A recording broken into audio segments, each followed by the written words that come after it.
many times. I don't want to do a stupid promo for his stupid Facebook live show. I don't care. It's fucking Lunchbox. He's an idiot.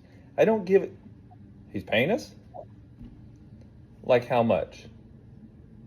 Oh, really? Like, for reals? Oh. Ladies and gentlemen, this is the Rambling Playboy Trip Rogers, and you're watching The Lunch Hour with Lunch Pal right here on Facebook Live.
Well, well, well, ladies and gentlemen, it is Friday night, and you have just heard Kerpuzzle in the Winds of Change here on the Lunch Hour. And that means, well, I already done told you what that means. That means it is time for your favorite Friday night web show, the Lunch Hour, and I am one half, your handsome, humble, heavyweight co-host. The Lunchbox, that's one word, capital L, capital B. Thank you very much. Joined, as always, or finally again this week. Again. Welcome. We are a duo again, the dynamic duo of dastardly deeds and dirty done dirt cheap. Alongside my beautiful bride, the one and only Jen. Good evening, sweetheart. Hello. How are you doing this fine Friday You evening? said that right when I took a sip. It's not my fault you're drinking in the middle of an intro. It's like when the waiter comes by to ask you how your food is and you just put a bunch of food in your mouth. It's the same theory. So here we are, fresh off our interview last week with Jess at Jupiter Flux. And I know you only got to attend half that, but did you have a good time with that? It was fun. She was super nice. She had lots of stuff going on. Very busy human. That Jesus Christ, like 4 movies this month. She's over there at Tromaville or Tromafest right now, getting ready to see, Mr. Melvin, which is, the Toxic Avenger 2 and 3 edited back into one movie. So if you're up in that area, man, head on over to Tromafest. Go meet Jess at Jupiter Flux, man. Like, I cannot stress what a cool human being she was. So driven, so busy, and more importantly, so gracious with her time and forthcoming with everything about her. You can check that out. It lives forever on the YouTube. But that's in the past. This is the present. And presently, we have some great guests in studio. If you watched my old show, Talking Shop with the Boss in the Box, or if you ever saw my band, Nothing But Losers, you probably have met these guys. These are some of my favorite guys to play with. Just an outstanding band, but more importantly, outstanding human beings. Sadly, we only got 3/4 of them tonight. We're only 75% of them. But we miss you anyway, Daniel, and we hope you can make it next time. But ladies and gentlemen, without further ado, I introduce to you your new best friends and some of my best friends, Leyland, Scotty McRib, and the one and only X. Ladies and gentlemen, please welcome Gershak. How you doing? Hey, what's up? Gentlemen, good evening. Thank you for joining us tonight. Thanks for having us. Thanks for having us on, man. Happy to be here. Dude, like I've said a million times, man, Gershak is welcome at anything I do, be it musical, podcast, wrestling, or sadly we couldn't make this work where we could get together tonight. It's just Fridays I tend to get off late. So if we ever do a Saturday podcast when neither one of us are booked, then maybe we can split the distance and take over a hotel lobby and terrorize them for a couple of hours. It's been a good long while since I think the McRib video that we did. No, what's it called? We were there like during the Is It Safe to Come Out tour. There was like you, me, we did a short little segment. Was that not around the time of the McRib video? The McRib video was before that. When? That was 2021, I'm pretty sure. Yeah. So it's after 2021 is when you're saying this happened. Yeah, that was when we were on tour. We were at my uncle's house and we did a little segment on their show. Right, you just did a drop-in real quick, right? Mm-hmm. What? You just did a drop-in, kind of. Yeah. Mm-hmm. Yeah, just kind of popped in just because, what wasn't that when we were just opening it up to everybody, like, hey, pop by if you want, and of course, that sounds about right. Yep. There's people in the chat, send me the link, guys! So, man, at this point, I was thinking about it during the countdown, we go back 11 fucking years. Devastated Fest 2, while Brutal Innocence was setting up on stage, we looked across at the other stage, and there were you guys. Oh yeah, I remember Devastated Fest 2. Oh, that was an awesome show. Oh yeah. I remember you guys' set overly well. I remember our set overly well because that was the biggest crowd we played to at that point. And I also remember the Road Vikings somehow taking like an extra hour to set up their whole boat in the front of the Metro Opera House. And when I asked Brandon if they were at all on time, he was just like, no. Fucking boat. I mean, what do you? It happens. It happens to the best of us. Don't bring a boat to a 20-band Never festival. served public office ever, but No, I appreciate you really it. should not. I really appreciate the endorsement, but I should never serve public office ever. Why not? You guys think you want that. How much but then time do it'll you have? happen. Okay. I mean, if this was a hypothetical, I would say, first and foremost, I'd say this: Germany was onto something, and it's not going into what you think I'm going to say. The drinking age should be 16 for beer and 21 for hard liquor. That's one thing I'd say. Which then again, like that's a question of will that ever go through? We'll see. Well, I mean, but why? What? Why? Why do you think we should acclimate at 16 and spend 5 years drinking beer before we touch liquor? Yeah, why does it even matter to you? You're well beyond 16 now. That's fair, but I've had enough experience, 13 years, to have an opinion on drinking. And that opinion is, if you start on like, the beer, you kind of figure out, what works for you, what just in general, like, what your tolerance is and all that.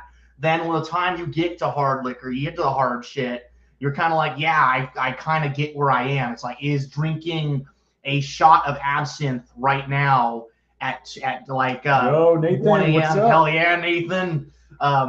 As drinking a shot of absinthe at 1 a.m. after I have been drinking like 5-6 beers a great idea. By 21, if you've been drinking beer, you'll know the answer is no. But if you're 21, you just learned how to drink, and homie Atula at the Red Hat in Concord is like, hey, you want a shot of absinthe?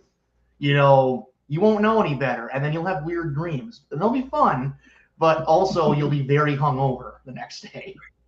Dude, like, first of all, I think you should have to sign a fucking waiver before drinking absinthe. My boy sent away for the good absinthe with the wormwood extract, and we were probably were we even 21 at this point? I don't even know. Probably not. Like, I don't know if him and I were. I know you were. You guys are lucky I let you live that night. No, you're thinking of the shrooms. That was also awful. You guys were annoying. Some of the greatest papers I wrote in undergrad were at like 1 or 2 a.m. drinking absinthe and eating peanut butter. It was not okay.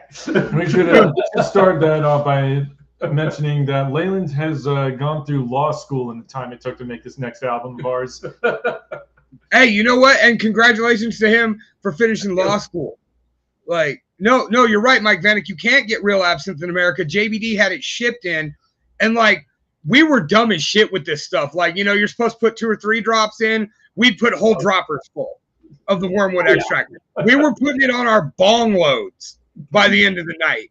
Like, we were at the point, like, we were taking them straight. Like, it's working. It's not working. Yeah, guys.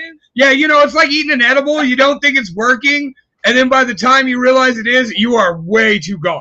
Yeah. And by the time the edible hits, you've already had like 4 of them. You're like, guys, this is. You know what I did with an edible once? I actually had one without knowing it was an edible. It's the times when you eat one when you're just hungry. Those are the bad times. Yeah. Okay, Jen has a tremendous edible story before I'm going to ask you about that opening track. So go ahead, sweetheart. Long ago, Dave had a friend. I didn't like him. He was a chef and a weed dealer. And he brought over some brownies for Dave's birthday party. And they were like the chocolatiest looking things I've ever seen in my life. And I was like, fuck. Best fucking brownies I've ever had, dude. Like, double chocolate chunk. Dude was a chef. Like, just phenomenal brownies. And he warned me and said there was a lot in them. By the time he got there, I was really trashed. So, they had no effect on me. The next night we smoked and ate some, and, not much of an effect. So, her not being she's the only one of the crew that never really engaged in pot. When she asked me if she thought they were okay, I was like, yeah, sure, I saved you one. Yeah. Yeah. He told me it was fine, there's nothing in it, and then I ate like a whole rice that I've ever eaten in my entire life. And like an hour later, maybe, like I couldn't remember like 2 words back, and I thought I was having a stroke. Like it was that's exactly what happens. Now I'm hearing my experience from your story. Yeah. I think my favorite was that most of my memories when I was on that high was chronologized from my Google search history. Apparently, I was looking up like just random ass songs from the 70s, and then chocolate cheese was something that I searched up over and over again. My girlfriend at the time practically babysit me because I was so completely immobile and like useless. Oh, To the God, point was where that the time I afterwards, convinced yeah. you I didn't exist. Yeah, and of course you took full advantage of it, you dick. So the thing that happened was apparently the reason I searched up chocolate cheese, according to her, was because I was telling her like, but chocolate is like the cheese of the dairy world, and then she was like, chocolate is also dairy. And what are you talking about? I remember getting this was during my undergrad. I got a random call from him like 3 in the afternoon on a Tuesday or a Wednesday, and he completely stoned off his ass, blitzed out of his mind. And of course, I was like, okay, I've been studying all day. Time to just start. Time to be such a great friend and just start fucking with him. So Did you initiate it? I thought I just cold texted you out of nowhere. you called me randomly and you were like, dude, I can't remember what you said when you opened it, but it was very Don't obvious. ask me. It was very obvious you were on drugs. I ended. This was like an hour-long conversation. Like, I inevitably convinced him momentarily that I was a figment of his imagination that could only materialize on Tuesdays. You still remember what day of the week too? That you Oh yeah. No, that was fun. It was an important part of the duping was the fact that it was Tuesdays. So of course you can remember that it's on a Tuesday. Yeah, I'm pretty sure I wrote in my to-do list calendar at some point, like a week later, to like beat his ever-loving ass at the next practice. And when that day came, I was like, Leyland, why is my calendar telling me to beat your ass today? And then he's like, let me tell you a story. There's a reminder that says beat Leyland's ass. Oh yeah, I convinced you I didn't exist. Yeah, but hey, Fuck you. Kai's in the chat right now. She can relate to the idea of really doing some shit that makes someone want to beat his ass. By the way, Kai, thank you for asking. Jen and I, stressed out, overworked, tired of being parents. You want to borrow a 6-year-old for a couple of hours? Like, beyond that, like, thank you for asking, Kai, and it's nice to hear from you. Like, by the way, Vanek, he's over here calling us rookies. He's like, I had seven lemon bars from Oaksterdam. Fuck you. Well, good for you. Yeah, fuck you, dude. Like, Good for Dude, you. I drink that shit straight out of a gasoline canister, man. I would Dude. do an edible, so I'm just over here like, you ever drank Bailey's out of a shoe? You ever go to a club where people wee on each other? those are the only clubs I go to. So, no, Mike Vanek, you know what? Mike Vanek should write a book called I Smoked Weed With, because he's got so many awesome stories about, like, yeah, I went to WrestleCon and I got weed for Jim Cornette and Juventud Guerrera. Like just a random select. I put on Exodus at the Fat Cat and their opener asked me where I could find cocaine. Like he's got those stories, man. So, I mean, sit down and pick his brain. But speaking of picking brains real quick, let's back up for a second because we've been going for a minute because we will. Tell us about Corpuscle, man. Like, you guys, full disclosure, Gershok hijacked the playlist tonight. I told him, hey, you guys get music tonight. So tell us about your boys in Corpuscle. I tried to search up info. They have no info on their fucking page whatsoever about where they're from. They're just an enigma.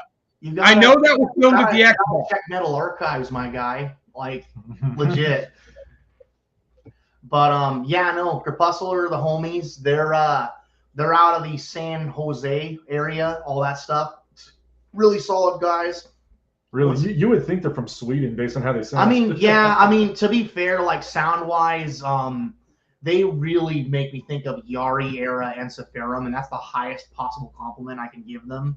It's to say, like, just in general, like, yeah, they do fun stuff. It's a lot of fun.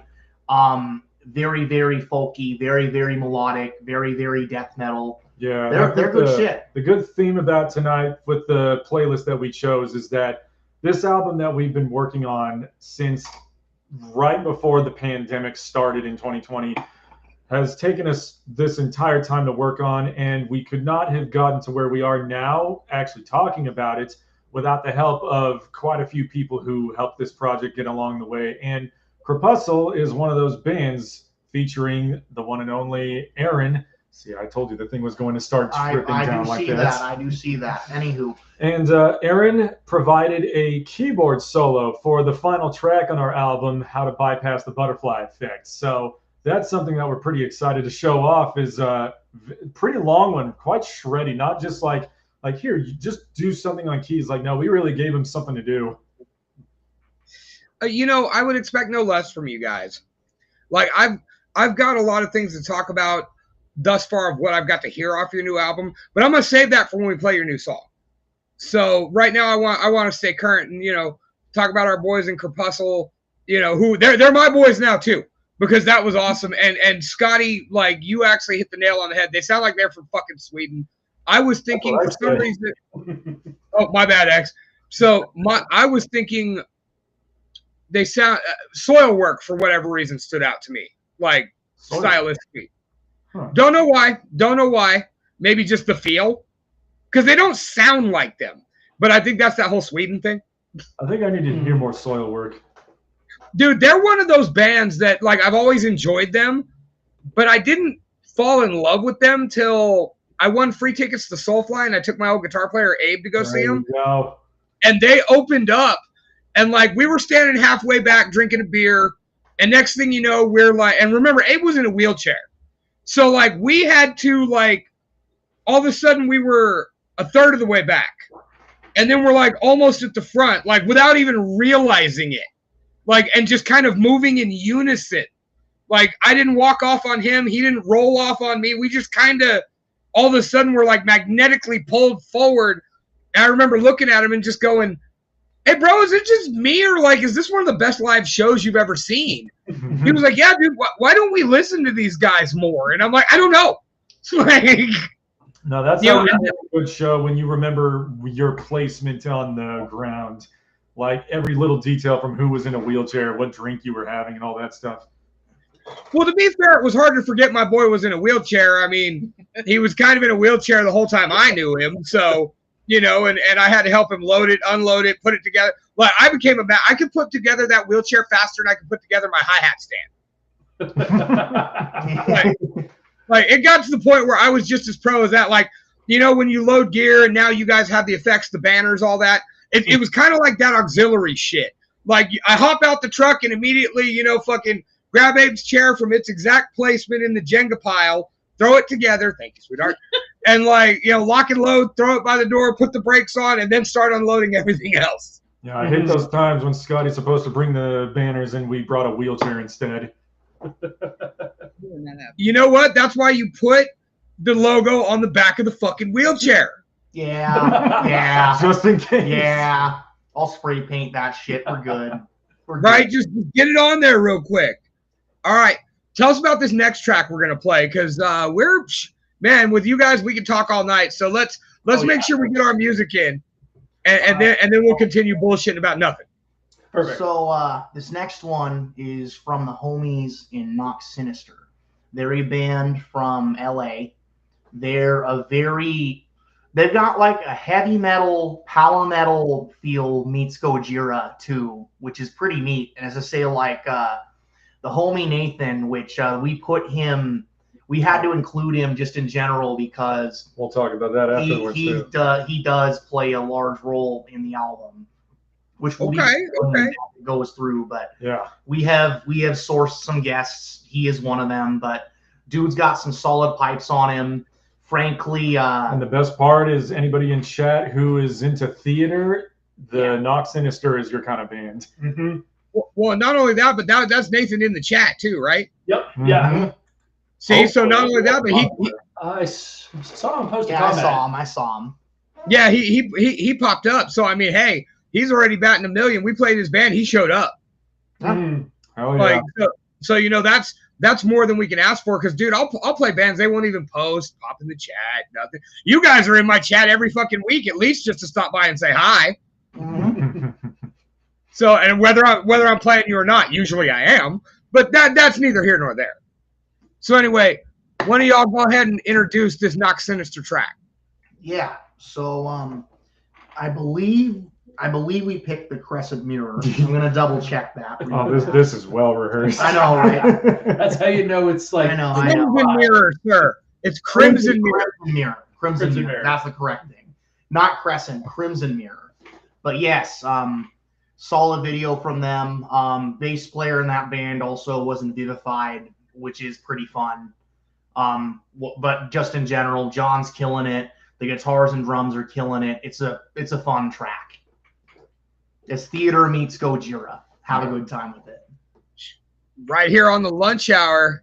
Nox Sinister Crimson Mirror on pirateflagradio.com. I'm sorry, pirateflagradio.com. Take a walk with me in the storm.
yourself die!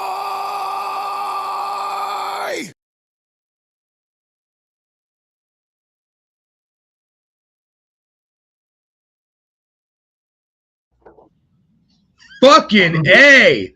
And here we are back from Nox Sinister with Crimson Mirror. Holy shit. Scotty, X, Leyland, y'all's description of Gojira Meets Theater Yeah. was incredible. Very much. Nah, Nathan's got like a solid like voice mixed in false chord scream. It's pretty fun. Dude, and when he was singing, for whatever reason, he sounded like Till Lindemann to me at first. Oh, But yeah. in English. In English. I think lyrically they do have some similarities of what they like to talk about. Well, I mean, Till Lindemann covers the whole gamut, everything from fishing to fucking. Pretty much. So Fishing you and know. fucking, I like that. Yeah, he's talking about like All right, and by the way, Scotty, I'm going to send you. I just sent you a link. Not only are we live on Facebook, we're also live on YouTube right now as well. Hell yeah. So that way, if people want to come hang out, they have multiple options. They can go to The Lunch Hour Show, which is a picture of me, and my beautiful wife. You're welcome. And, and then same on the YouTube channel. I just shot that link over to Scotty. You want me to shoot it to you too, X? Sure. I think you should make that in the story post real quick. No problem. I'll take over the rest of this, though, while we're on the air. So I do want to talk a little bit about Knock Sinister. This was a band that we were kind of like introduced to. I'm not exactly sure if it was any earlier than this, but we had this group chat with Quentin Miner of Phantom Witch, who started it pretty soon after they won the second round of their Vakken Battle show back in 2022, I'm pretty sure. And Nathan, or should I say King Knight, was one of those people that got invited into the group, and I remember we were more regularly talking to each other from there. We might have actually got to know him sooner than that, but that was when I really started to get to know the guy, and a lot of us had like the same opinions and views on certain subjects. In this case, I was really into the way that their band sort of put themselves out there as not just, a bunch of dudes on the stage just jamming on their instruments and playing another like hype party song, but something about it like actually had a narrative that wasn't just them being like just divas on stage, but it really involved the audience in what they were doing as well. It was a very interactive experience, and that's something that you already know full and well is very much what we do in Gershog. We're all about the audience as one of the contributing members of every song that we do. So absolutely. One of my biggest things in the world is there's a reason it's called a show. There's a reason the live experience is referred to as a show. And not only does that involve audience participation, like you got, once again, on the flip side, you guys know that from Nothing But Losers. I was everywhere and nowhere at the same time. I was in your face. I was, Scotty helped me crowd surf for the first time ever at Chief's Tavern when we played that battle. That was fun. Dude, the thing about it is I've always wanted to crowd surf, and I've, the name is Lunchbox. I'm a bigger, more heavy set, dense human being. So, I've always been horrified that if I backed up, took those 2 steps and dove, that everybody's moving, I'm getting parted like the Red Sea, and I'm meeting the floor. And instead I did that whole moment during Still Hated where I sit down and I start asking people to come give me a hug. And, Scotty shows up and Ellie shows up. And all of a sudden, I just feel Scotty's arm up under my legs, and he looks over and nods at Ellie, and she catches it, and because apparently these 2 fuckers speak the same language. And next thing you know, I'm elevated, being carried over the threshold by 2 of my favorite people on the fucking planet. And then all of a sudden, they walk me out onto the dance floor and like pick me up and just hoist me up over that beautiful crowd that we're always so fortunate to have at those Vakken battles. Like, they truly, really are something to behold because those lineups are so stacked every time. So you get a floor tom on the stage with you and getting other people in the audience to just start banging on it during your guys' set. Oh, dude, when we played with Oceano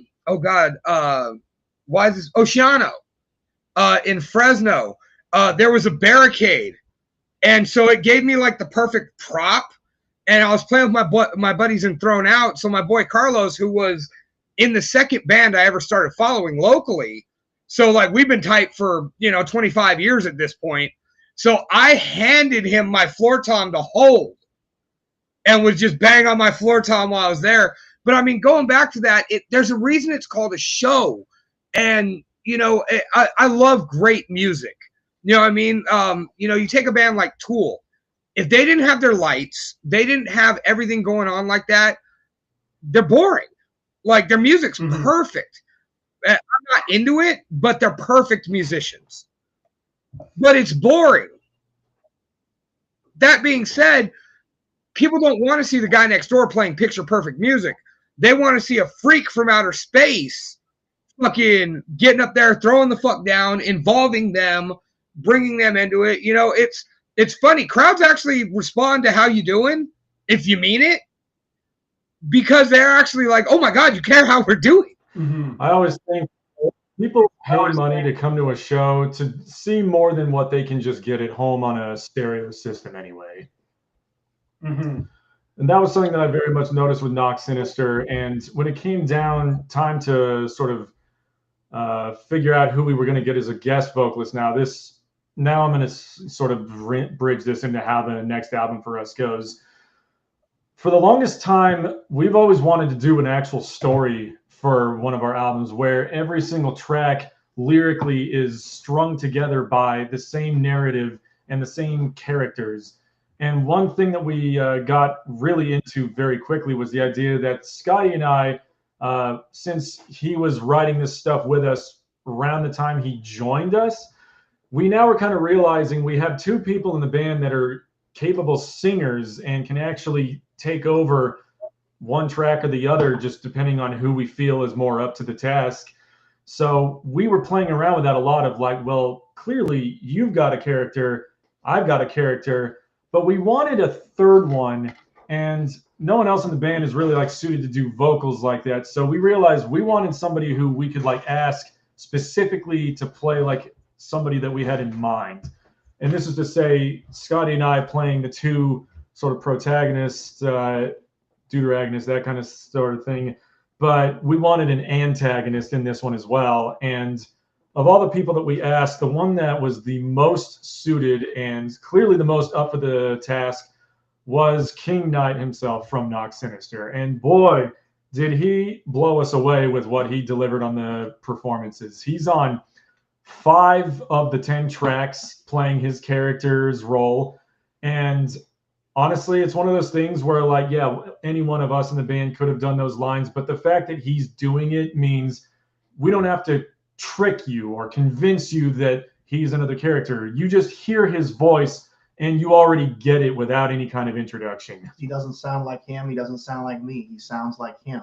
And he sounds fucking beautiful. And he plays into that role of the antagonist so naturally, like he was waiting for this moment forever. Right, this is something that he's been hoping would happen, and you guys just happen to be the ones to waltz in and give him that opportunity. We could sort of tell, kind of like reading between the lines, that he was the kind of guy that was going to be up for this or something. You can't go wrong with that, and that's something I really dig about it, you know. And let's go ahead and hit that note, you know. Like I said, I mentioned our history. You know, we're 11 years deep into being homeboys, and you know, we played Devastated Fest together, and I respect you guys. I bought the album on site.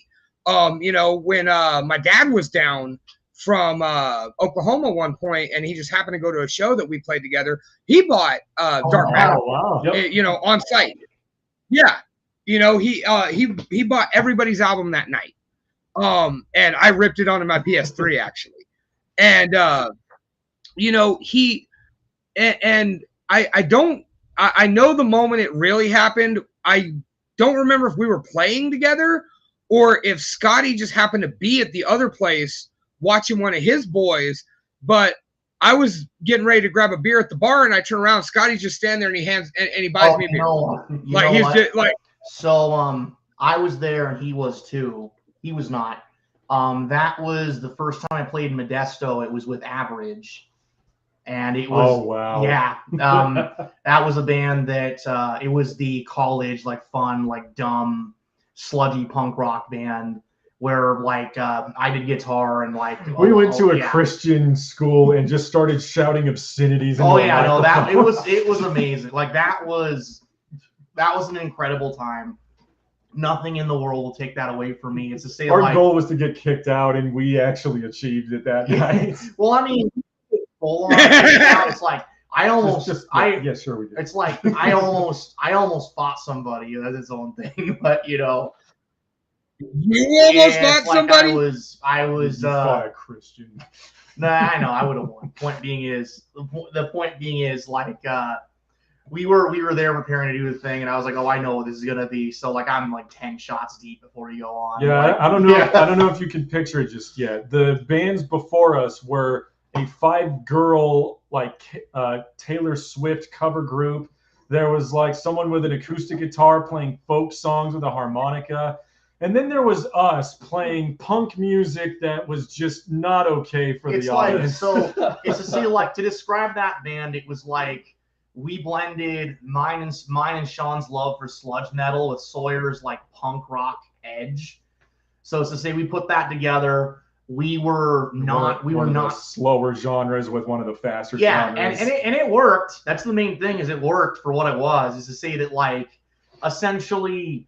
It's to say like we wrote songs about never paying off student debt ever. We wrote songs about like everybody being average. We wrote songs about like a stoner with no friends. It was really, yeah, you were Brandon. You were there that night.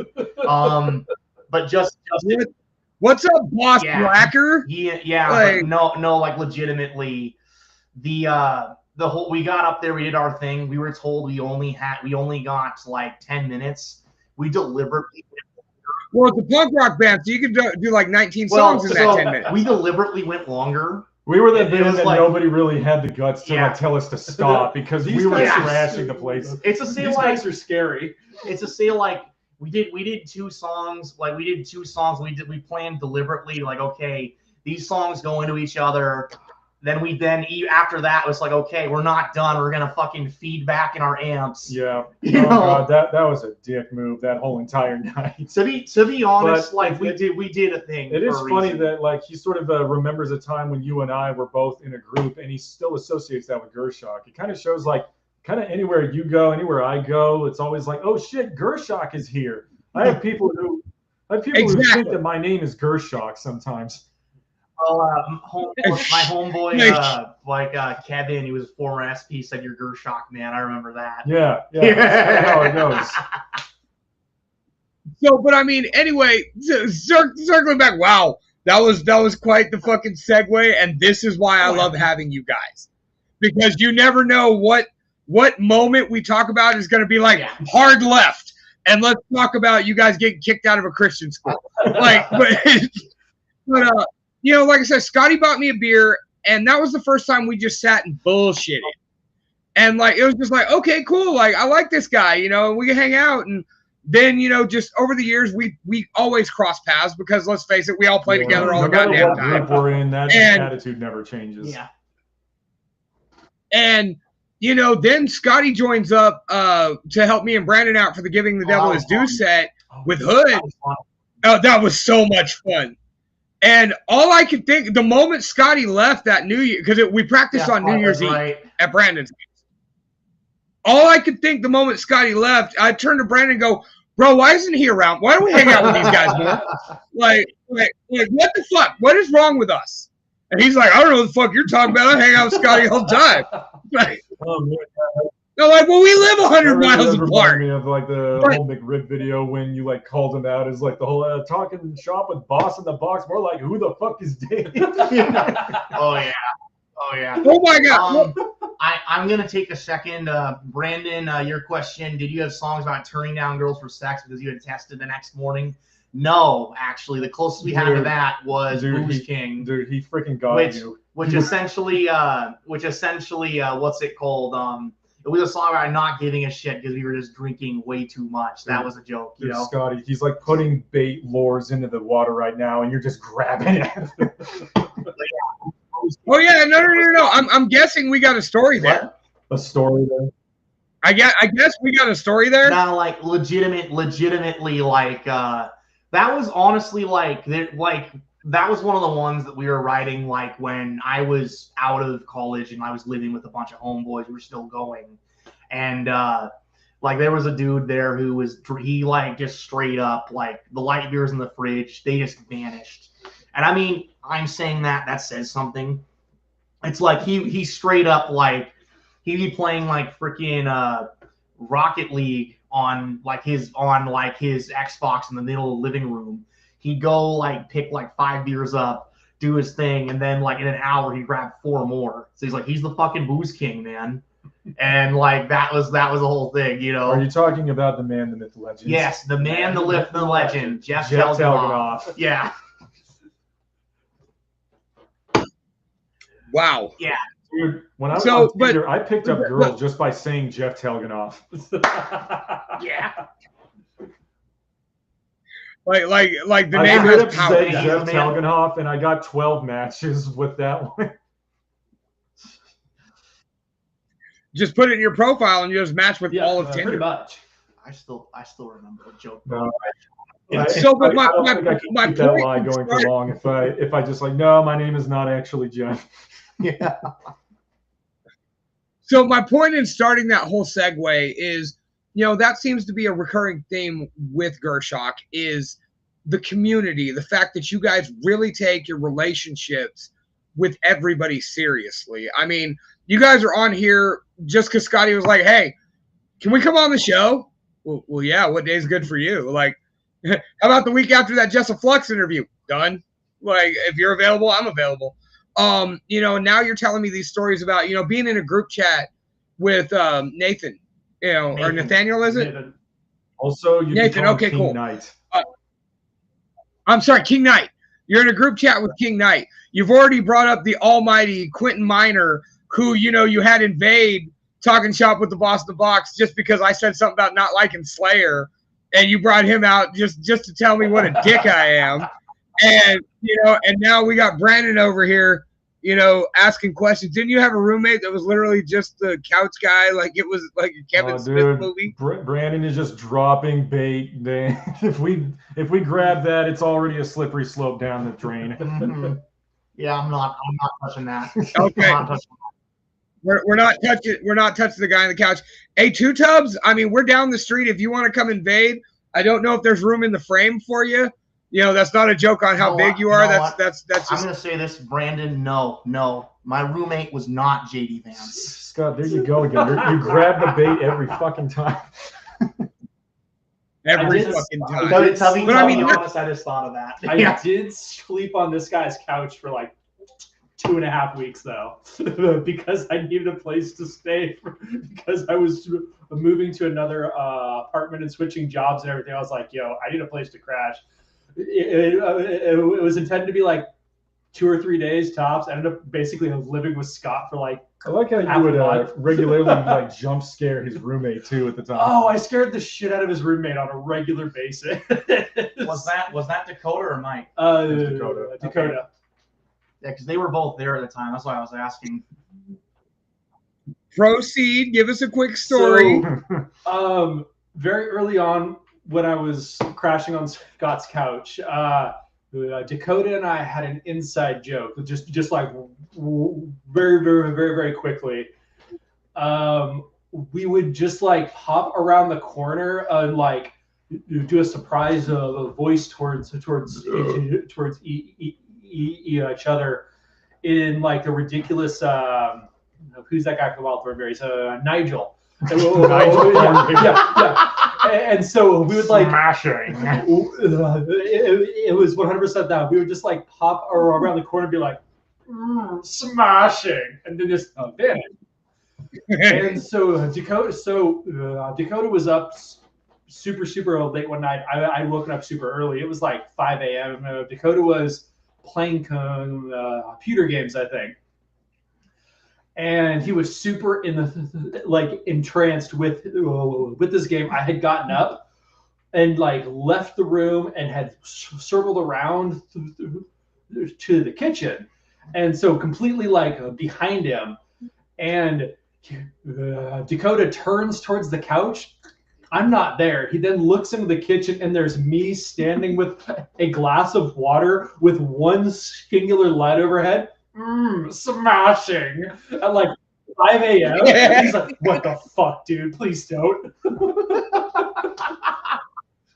Now, Did you have the current aesthetic you got with the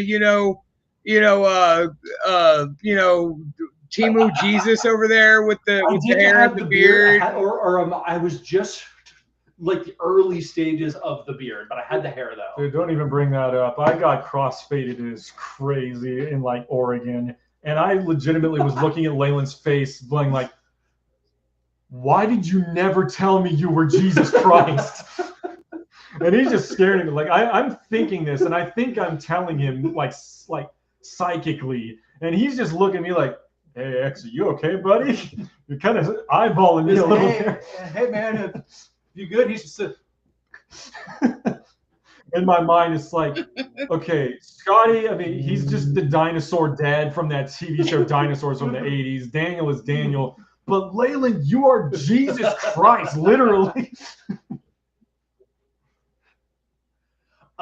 Brandon, no, we did not, unfortunately. What? I wasn't living there long enough to like establish that. But if I was there an extra couple of days, I feel like we probably would have at some point. Helicopter. By the way, just a reminder, this is also an audio show on pirateflagradio.com that you can listen to. This will be up next Saturday at 8 p.m. Pacific time. And the comment that they are responding to is Brandon asking Leyland, "You and Dakota never popped out of corners and helicoptered cocks."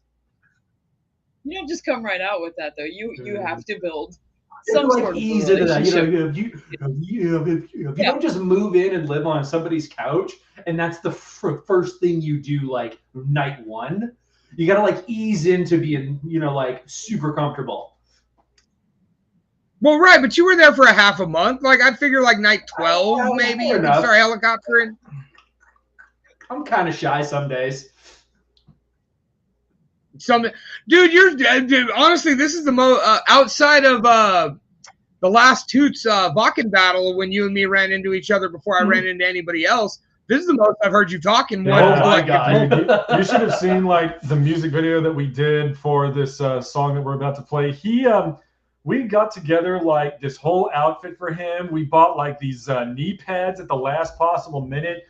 And like Leyland like was getting scabs on his legs from wearing that all day. It's like, look, it's just for the video, right? It's good, right? And then when it came down time for it to get edited, I was like, Leyland, I have some bad news. You're in maybe like 2 scenes of the whole video. What the fuck? It's like, so you're telling me I did all this for fucking 2 scenes? Maybe hitting the brakes when you were in the trailer wasn't an accident. That really did happen. That really did happen. Sounds like you deserved it. No, I don't deserve none of that. I'm perfect, really. It was a great time. Right, except when you eat edibles and realize that, Leyland only exists on Tuesdays. He's not even there, X. I don't know who's been talking. I mean, we've just been sitting in silence for the last 4 minutes, and you keep responding to something that I'm not even hearing. Like, okay. But anyway, you segued beautifully there. So I guess it's time, because you guys, once again, proving you're never the vain guys, decided to put your song in the middle instead of the headliner, or maybe that is the local band thing where you always want to play in the middle. Well, I think it works because it gave us a chance to sort of talk about the people who contributed to this song, which in this case, you'll actually get to see King Knight in the music video itself, because he allowed us to go down to his digs and then help us film these parts. And that was one of the coolest things about that whole trip. Originally, we were just going to beeline it to our intended location, but on like very little notice, dude was just straight up like, yeah, you can come down to LA and film us. So Scotty and I made a whole entire road trip about this. Yeah, that was 4 days going. We went down to Southern California, into Nevada, into various places. And yeah, it was fun. Yeah, we were with Nathan a little bit longer than we were supposed to because we were just having too much fun. It was also the weather too, Yeah, that's also. It's like freaking like raining in LA in April. Why? No, I think Brandon's got a point. You were the stunt. All right, hang on. Yeah, we've we've definitely got to address Brandon's comments because you know what? Brandon is just blowing up the chat, and it's awesome. He says, "This is the most entertaining thing I can be doing right now on my way to Toots Tavern after working a wrestling show." What's going on at Toots tonight? I know. Sure. I know that tonight at Vinny's, there's the big like fear anger head thing that Lamori's doing. I think that what's it called? No Less Productions is the show at Toots tonight. Okay, and then Brandon also says Leyland was just the stunt cock I in the don't video. want to brag, but Yeah, no, Leyland, unfortunately, the video was going to be advertised. We had to cut the full frontal nudity scenes from it. but if you live in You have disappointed my wife. All the Look, work you put can in. just hit us up. Everything We'll in- hit you up like behind the scenes. Yeah, I mean at the you same can time. see the Not- video at the same- in not that, Argentina. Though. Not that this like cock thing is going to come up in conversation At the later same, or at the anything, is same it? time, Dave, my guy, X, move your arm. Look at this camel toe. Exactly. Thank you. I worked hard on this camel toe. Thank you, Scott. You know what? I think he's just got it tucked to the side for effect. Like apparently, you know, the rumors are true. Leyland's packing the dong of the century. All I right. want to be the center of Like- attention. You know. Well, you hey, know. we certainly know where Brandon is looking this whole time. Hey, you know what? That's not shocking. I mean, we're talking about a man who decided to quit music and go hang out with men in tights. Yep. Men in tights. Okay, never mind. I'm not kidding. So go ahead and introduce your video. We'll come back and rap about it in a minute. This is the very first song on the next album that has lyrics to it. So it realistically starts off the story that takes 10 tracks to tell. We've always referred to this one in all of our advertising as The Saga Begins. And you'll see why that is just by watching the video. This is Donovan New. So here it is. Here it is, the worldwide debut. The worldwide debut. Never heard before on any platform. Featuring King Knight. This is Donovan New by Gershok. On the Lunch Hour, Pirate Flag Radio.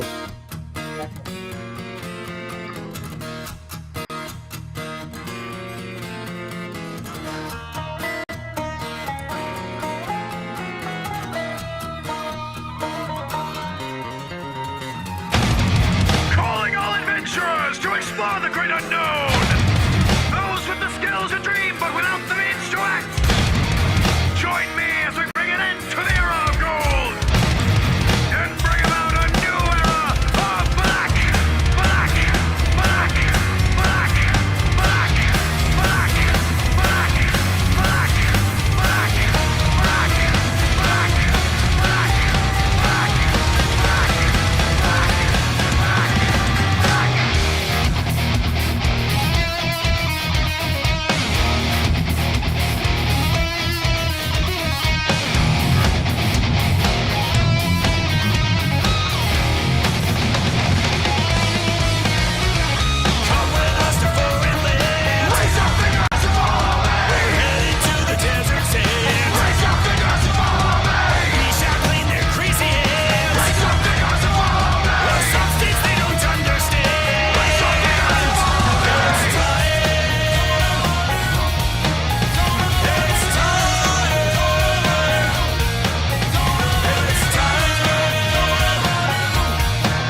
I was like, you muted?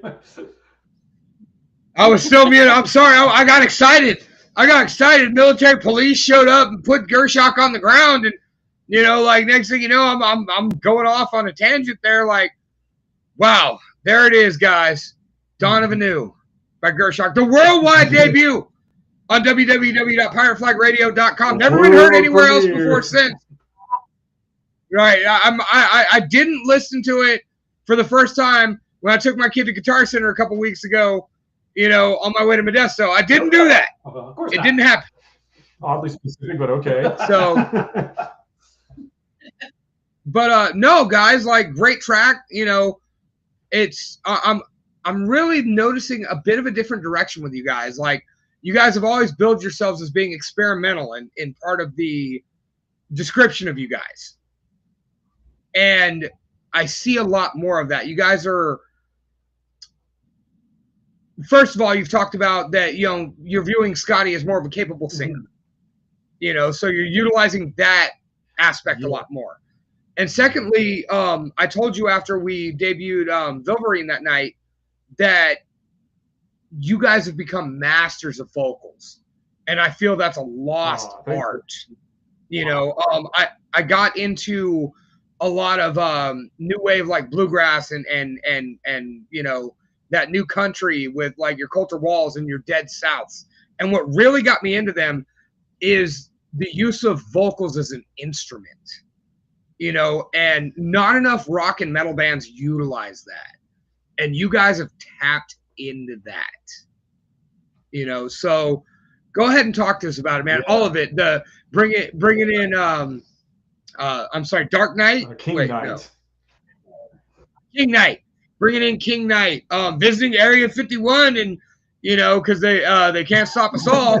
And, just walk us through it, man, because that was a ride. So you kind of touched a little bit on that with sort of Scotty coming in the fold. It's not exactly that we didn't, he wasn't up to snuff on the first album. It was that all of those songs were written largely long before he was even in the band. And back then, it was only intended for me to do most of it because I think nobody else in the band really wanted to share any kind of backing vocal duties. And even so, I remember we had Mike fucking Flynn, who had his classic, if you ever listen to the demo, which don't do that, but the demo from 2012. It does not exist.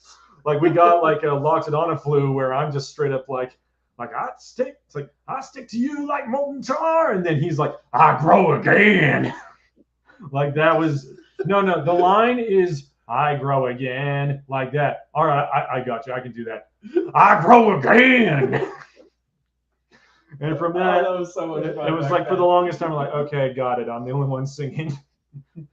So it slowly sort of came into that. I think you get to notice it more often when we dropped the Hypnotic Disasters EP. I feel like he was saying, I'm Dirty Dan, but he said that instead. I'm Dirty Dan. Knowing Mike.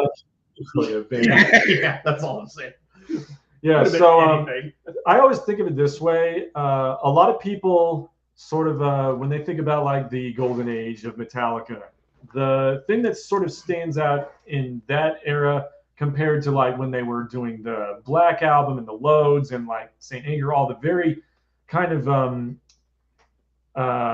controversial side of what they were doing.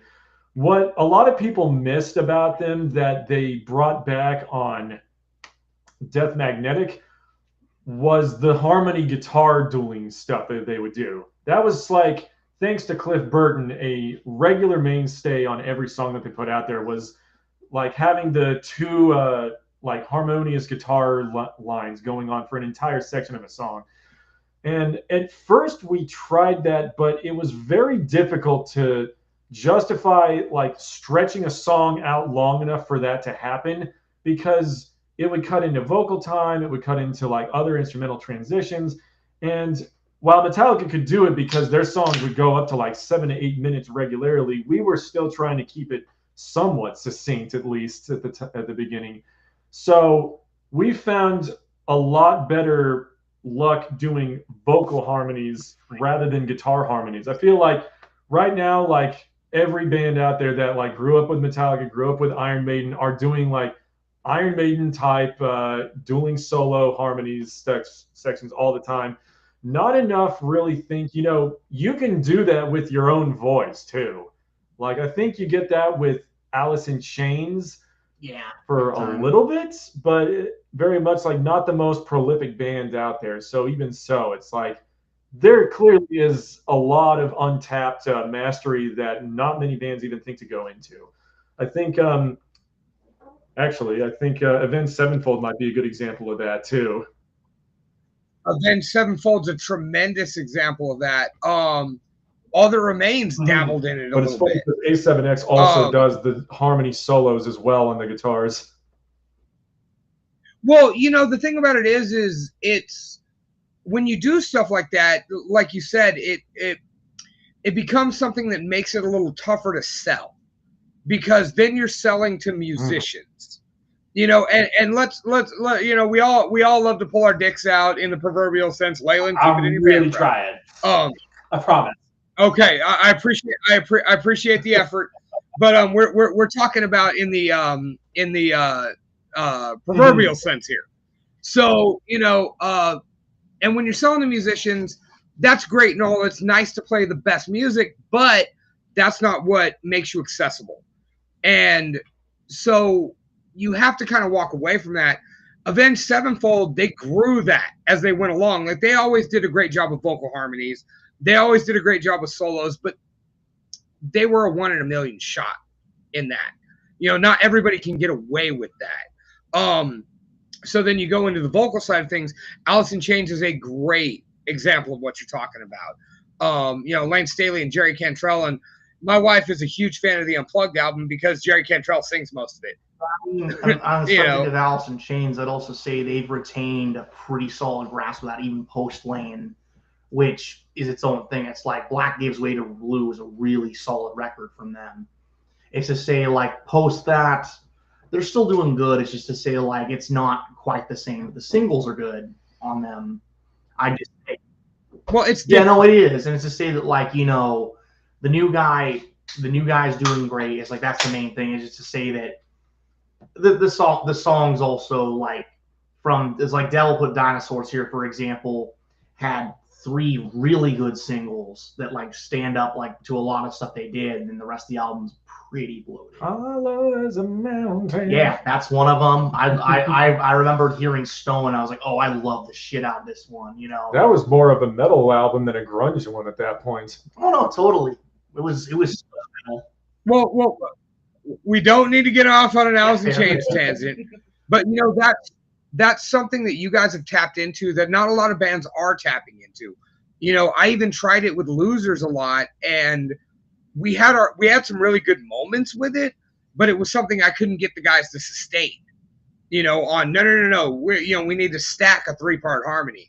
I couldn't get it to be a consistent thing because let's face it, we're drunks, and so and I know you guys are too. But still, not as dedicated to that side of the craft. And another thing I've noticed is you guys, I don't want to say have taken a softer edge because that sounds like it's given a negative connotation. But you guys have embraced melody a lot more, which gives you the ability to embrace harmony.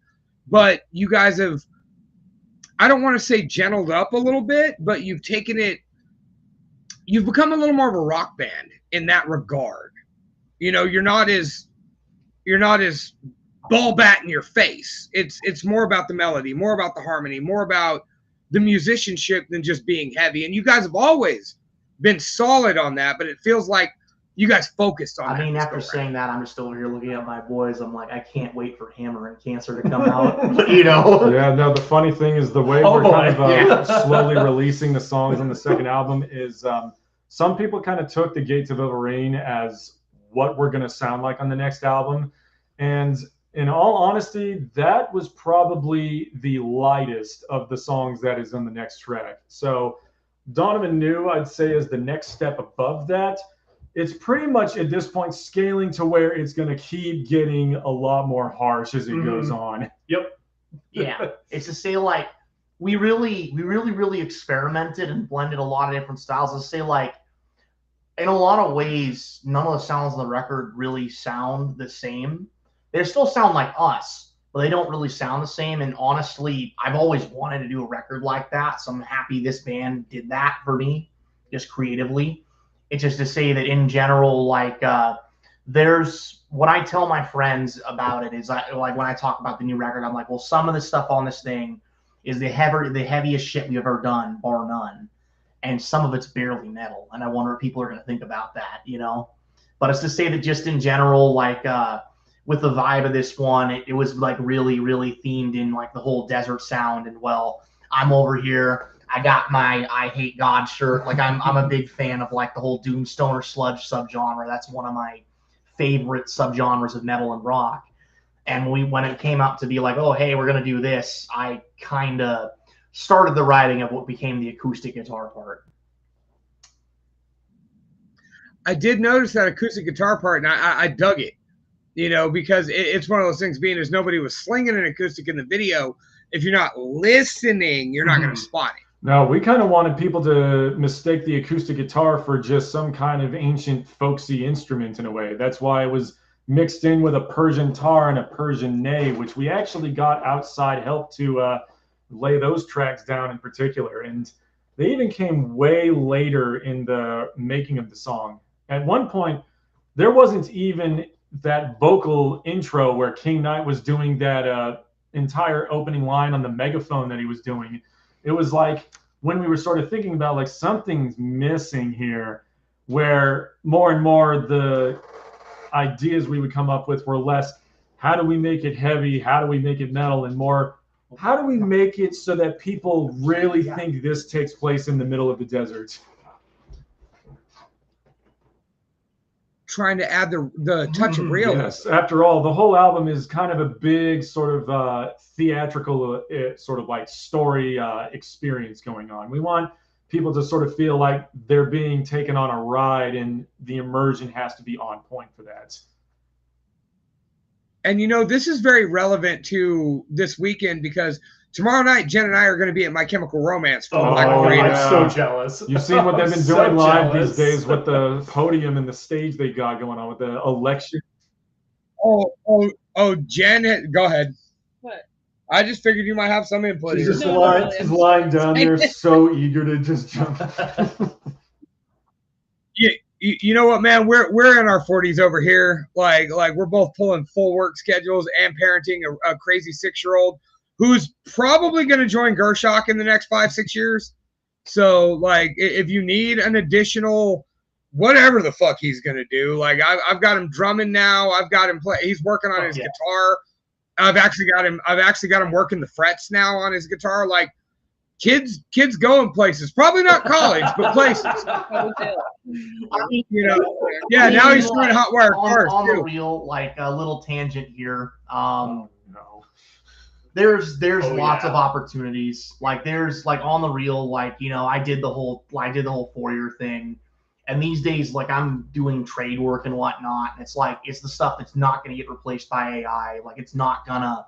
It's the kind of thing where like it's safe, and it's like I've legitimately changed a lot of aspects about my life by doing it. It's like it's hard work, but it's to say it's an option. You know, there's like a lot. Yeah. You know what? I mean, I do think it's more comedy. My kid will I'm do great sure things. he will. He just has lots of choices. assuming in the future college is not entirely just a simulation that you wear a headset for and then have an AI teacher tell you how to do things. Oh boy. Right. That is a distinct possibility in his future. Yeah. But I mean, my point is he's been really working on all that. And so where I was going with that was the whole concept thing. You know, before we get too far off, because we will. Embrace. You know, like I said, we're going to see Black Parade, which is one of the better concept albums of the last couple decades. Yeah, you know, it's a story all the way across the board. Like I routinely have that album like on a blast when I'm at the gym, when I'm going on runs, like or just doing anything. That album is a fucking masterpiece. I'll put it like this. I don't like emo music, but I love that album. Mm-hmm. I'm going to just put this on there for anybody who is a big fan of the Black Parade. Next year, that album will be 20 years old. Fuck you. Oh, here we go. Fucking no. I hate no. You just open up the can of worms, X. No. That's been a big thing on Facebook. Is this album came out 25 or 30 years ago, and I'm like, fucking no, stop. it came out I don't 1 year ago. Don't So fuck with let me. me ask you something. Do you think of Paramore as a new band? I swear to God. Because their first album is 20 years old this year. Ah. No. Do you have chloroform? I was- Can you I just, am like, very aware of what chloroform smells like. Right, are you sure? Does this rag smell like chloroform to you? That's what I don't want to Like- answer to. Hold on, wait a second. It kind of smells like fish for some reason. But I mean, but that's the thing is what really pushed you guys into making this a story? Like what made, I mean, I know you guys, so I have a feeling I've kind of got an idea, but I want to hear You it know from the your band mouth. Camelot.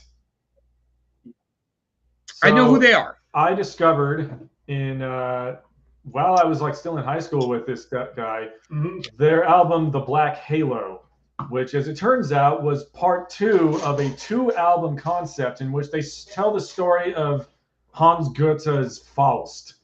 And that Wait, like the original yes, the story of original Faust? story of Faust. I'm sorry to cut you off.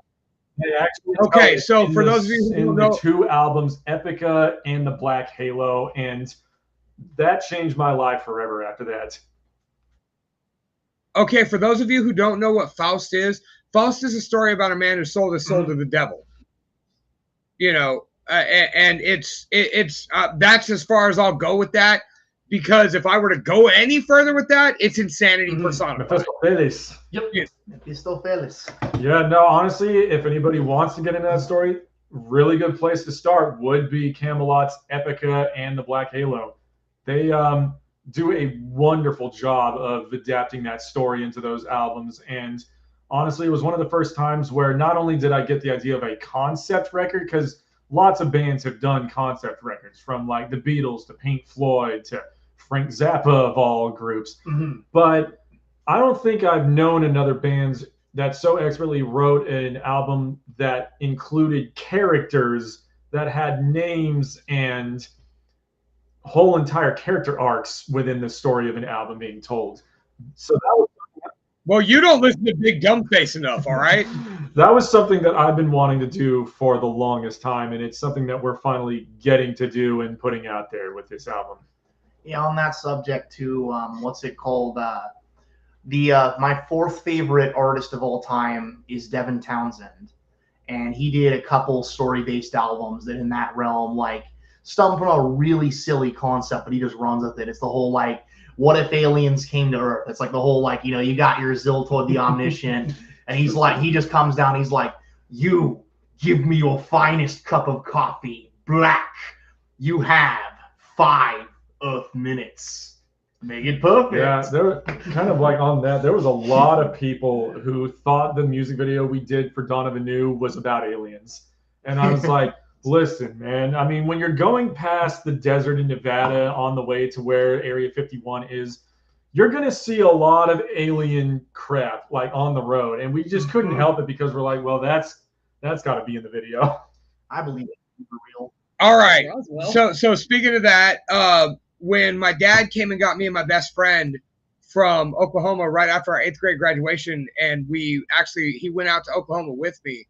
We were in Roswell for the, I want to say 30th, maybe 40th anniversary of the landing, and we couldn't get a hotel in the area, so we had to keep going. And then we're watching the news and seeing all this Roswell stuff. You know, so I mean, like you said, if you're in that neck of the woods, you're gonna get inundated with aliens. Yeah, it's like trying to drive past Las Vegas without seeing a slot machine. Yeah. If you go to Vegas, you gotta play the sluts. So anyway, let's move on. But that being said, are you guys giving the album name out yet? It's absolutely nothing. ladies and gentlemen, you got something. Do we have an anticipated release date yet? Working on that one, although it did get pushed back a bit. So we will let you know the soonest we have something that we are all truly confident in. So, ladies and gentlemen, like before we move forward, because we still got 2 more songs and a segment to do tonight. 2 segments, technically. So, ladies and gentlemen, prepare yourselves for absolutely nothing from Gershok, the greatest story ever told. Coming to you, hopefully quick Next and year smart. for sure. Yeah, next year. I'm gonna needle you guys in post show. I'm gonna get you to agree to dumb shit drunkenly in post show. We've got a long ways to go. We'll start chugging out of liquor bottles here in a second. I'm looking forward to it. So, oh no! I don't take shots, but I got a little Woodbridge in the freezer. I've been saving for a while. This sounds like the sort of thing I might take a shot. Cosmically shoot that in our direction, and that'll get us drunk. After the show, it looks like y'all are doing a pretty good job of getting yourselves drunk. You know, on the real, I got this Ales for ALS from Ghost Town. Shout out to the homeboy Tommy Doom. Fucking, he's been dead for 10 years. He would have loved like a lot of the stuff we've been doing. Like he liked our demo. He did hear our demo. Oh no. Yeah. No, because like he was into Hypergiant when that was going on. He was into like the demo was the only thing we had. I almost got you guys on the podcast. It was a thing. But Oh man. But regardless though, this one's for the homie. For the homies. On the dude. So, all right, real quick, you guys down for analyzing the fun death fact? All right, what would a lunch hour be without a fun death fact from the Mistress of the Macabre, the Central Valley's Elvira? Ellie Von Grimm hits us with a new fun death fact. Let's check it out. Fun death fact. In 1994, a convicted murderer's trial was overturned because some of the jurors decided to use a Ouija board to try and contact the victim.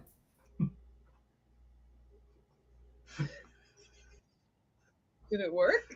As an attorney, I would have loved to have been in that courtroom trying to get a Ouija board reading into evidence. Where was that trial? How is that even? Like literally, where was that trial? I'm curious. we want to send ads in that area. Yeah. Give me a second. Let me pull that up. That's incredible. What year did you go? 94. Oh, we were stupid. At the time of the trial, I was 2 years old. Oh, great. It's great for you. This is like that going back to how long things have been out. Dude, you know, I didn't think I was going to make it one this of the long. funniest stories that my mom actually said when she was a practicing attorney was that her favorite trial that she got to be a part of was apparently a coven, like 2 covens apparently that were going after each other because they had like copyrighted one of their hexes or spells and were trying to like sue the other coven because they suspected that they stole their like patented spell. I'm going to sue this other witch for witchcraft copyright infringement. Yeah. Witchcraft copyright infringement, all right? Those are words we never thought we'd chain together, but we've done it here on the podcast. So yeah, she got to be part of that, and she was like, I had to learn a lot more about magic than I think I ever wanted to. That is one thing I've learned in my time practicing this so far is sometimes you get like these really weird like one-off things, and you have to go down these crazy ass rabbit holes.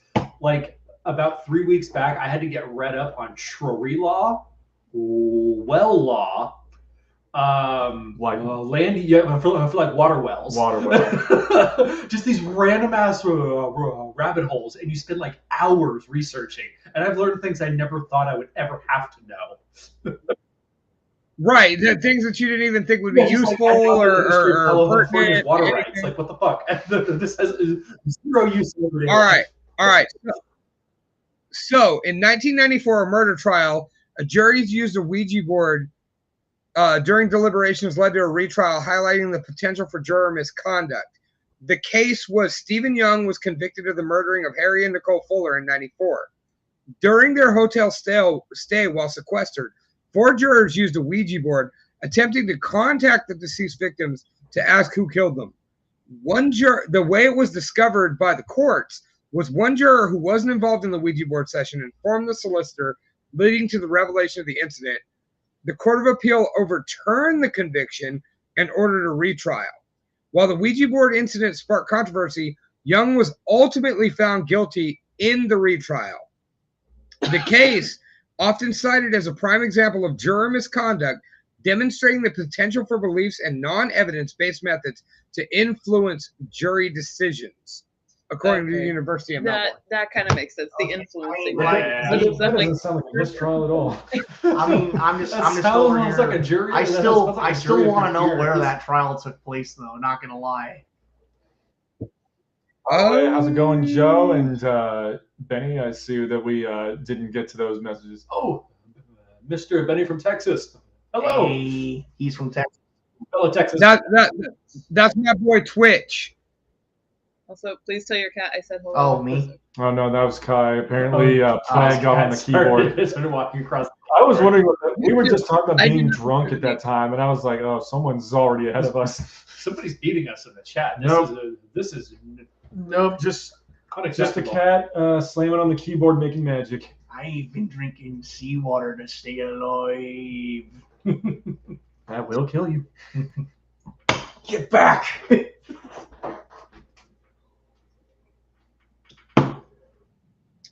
Want to take any guesses on where it came from? Yeah, you Or want the to take show? any guesses? Okay, so they're reading a Ouija board. So it's part of me wants to think like original 13 colonies era, like area, kind of like Massachusetts. But it was Vermont. 94, though. Well, No, kind he's of saying, in like, that area. Just the place. Because I'm thinking like if you go into the Midwest, you've got like heavy Christianity influences, so the Ouija board doesn't quite come into play. I you think. got the crucible. True. Part Part of me thinks like weirdly, I want to say like Vermont or like New Hampshire. I'm gonna guess Portland, Oregon, to be All right, honest. all right. Oregon. Okay, Specifically. okay. I'm Excellent. Portland specifically. Yeah. I'm going to guess Pittsburgh, California. Oh, that's an old, All right. old one. It Brandon, you still in the chat. You remember It was in the Pittsburgh, UK. California on that he'll be laughing in the comments.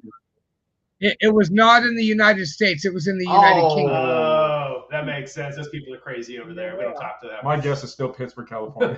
Yeah, man, that was Right. You know what? Oh, Fuck the man. British and the Oh, man. Queen. no, like to kind of let you in on the inside joke of that one. So basically, we did the Suburban Paranoia tour, right? First tour that band ever did. Two of my members were not 21, and one of them got really, really drunk in Vegas to the point where like he was running around yelling at people in the street like, Vegas sucks. I want to go back to Pittsburgh, California. Which, he's doing his thing. And essentially he gets lost. He gets lost from the group. He goes up to somebody on the street, and I'm just going to look at Leyland to do this because it's how it goes. He goes like, hey, can you tell me how to get to Pittsburgh, California? Sir, I don't have any money. Please leave me alone. The funny thing is that guy robbed him, but So was this the tour where Brandon and Dan had to use their CPAP machines yeah. all the time? Well, no, Brandon didn't have his yet. But the joke that was made, like when Dan was sleeping in the living room with it, was like Kevin's over here, like, oh, Dan's on life support. We all, Here's the thing. No, dude. When Brandon was telling me those stories, yeah, there's 2 of us with CPAP machines. I'm just like, Jesus Christ, man. I don't think Brandon had it yet because I think Brandon got it later. Like I think that was like a later tour they did. But when Dan had it, that was I think it was going on. Like Kevin just walks over, hey, Dan's on life support, or I'll start dying. Dude, when I went to Aftershock with Brandon in 2021, like he had that bitch with him. And like every morning, like I woke up and that was when I was in tremendous shape. So like I woke up, I don't have the wife, I don't have the kid. So I woke up every morning, hit the breakfast buffet, fucking in the gym, in the pool, and like I'm all fucking being healthy and shit. The first time I was ever confident enough in my, decade and a half relationship, some of my wife a nude and shit. And like here I am fucking all ripped and shit, and I look over and I got Darth Vader fucking in the bed. Somebody in my family just recently got a CPAP, and they posted it in our family group chat, and they're like, "Oh yeah, I just got this." And me being the loving family member that I am, my only comment was, "Ah, yes, the Darth Vader experience." Why They did not find it funny. why does that sound like it was Carson? Yeah. Yeah. It's like, yes, the Darth Vader experience. His girlfriend thought it was hilarious. He did not. Well, at least somebody thought it was funny. There, it's like Carson has gotten like some severe like rips from your dad. All right. We got 2 more songs and a segment to hit. So, all right, which song we doing next again, gentlemen? The next one is the Dark Watch tune. All right, tell us a little bit about your boys in Dark Watch is the project of Senior Austin Dickey.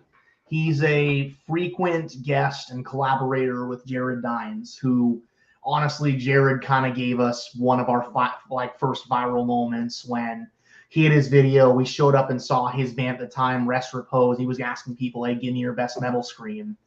And I was one of the 5. I was one of the 5 people on that was actually decent. And that was kind of the thing. It's funny because now, that was back when you only been screaming for 4 years, according to that video. I know, right? It's funny because one of the dudes I know in one of the bands in the area was also in that video, but he was a lot younger. Dude's playing drums in a gent band. And I'm like, oh damn! But essentially, what's it called? Austin has incredible screams. It's well documented in a lot of the bands he's in. Between the stuff that he's done with the stuff that he's done with no, that was Lee with Drew Sith. The stuff he's done with what was the band that he was in at that show? For the Likes of You? Yes, For the Likes of You. There we go. And it's he's done stuff with he's got a band with Nick Nocturnal. He's got a band with he's got this project of his is his own thing that he's been doing for a minute with some musicians he's found. They're going to be playing in Sacramento at Titan Fest next month. Yeah, we will be there. Because are you guys playing Titan Fest? We're just going. I need to find an excuse to go to Titan Fest. We were fortunate enough to be on it last year, and Titan Fest a good time, man. As you guys know, Titan are friends of the show. It'll be a party. The way I look at it, I don't know those dudes yet, but they're throwing that thing themselves. They're doing a great fucking job, clearly doing it. I want to know people like that. We do our stuff too. I'd love to pick their brains and build that into Fana metal and stuff we do. Yeah, and the thing is, when we were doing that whole thing where you were on that video for the metal screaming doesn't take talent that Jared Dines did. Admittedly, originally our reason for going there was because we wanted to sort of meet Jared for the first time and be all like, "Hey, dude, what do you got going on right now?" But as you could probably pretty easily guess, Jared was not the easiest to get in touch with because he was generally surrounded by 20 people at any given moment of the day.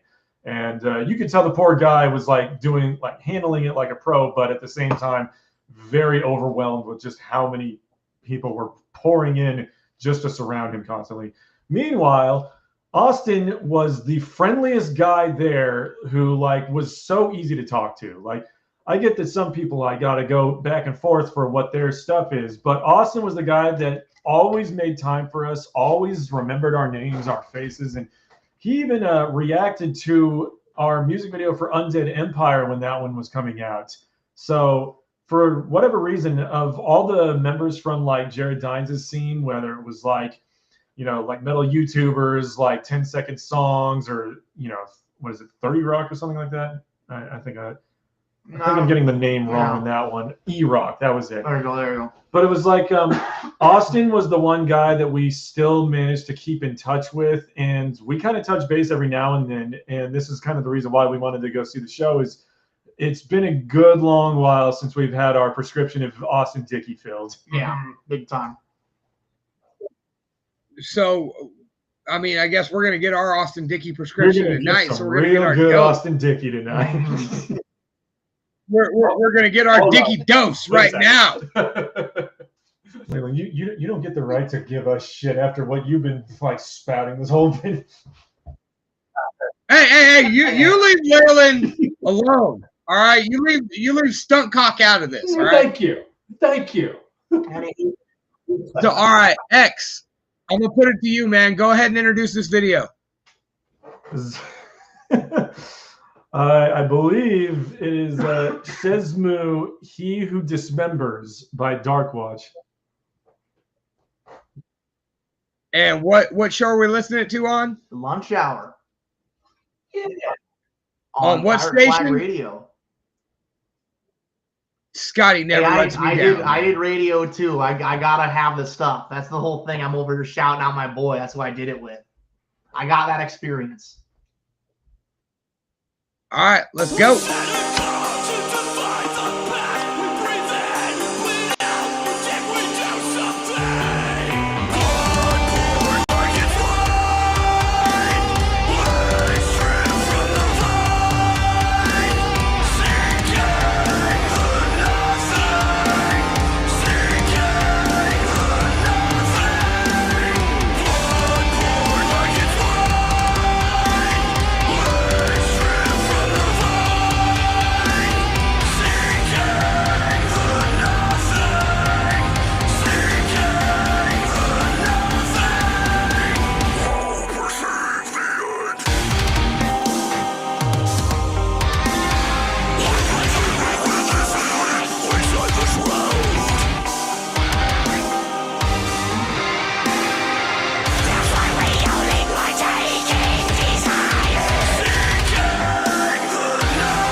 Dave's peeing in the front yard, so he's left me to do this. He's what? He's Hell peeing in the yeah, front yard. Yeah, you got to assert the dominance. Right across from the neighbor's camera. Right across the street. Your neighborhood. Did you remember to take him for a walk? No, I forgot. Hey, Sorry. That's my bad. Yeah, he probably won't get lost. My bad. He'll just do his zoomies in the house. Well, we don't have enough room. Why is doing it in the yard in front of the neighbor's camera while peeing? He's just multitasking. It's across the street, but their floodlight is on. All right, first of all, that is the coolest neighbor in the world. So, like, if he even noticed, he might say something to me tomorrow when he goes out front and my kid wants to go help him do yard work. By the way, we're on Like, The neighbor just goes up and is all like, "Hey, have you heard about jelking?"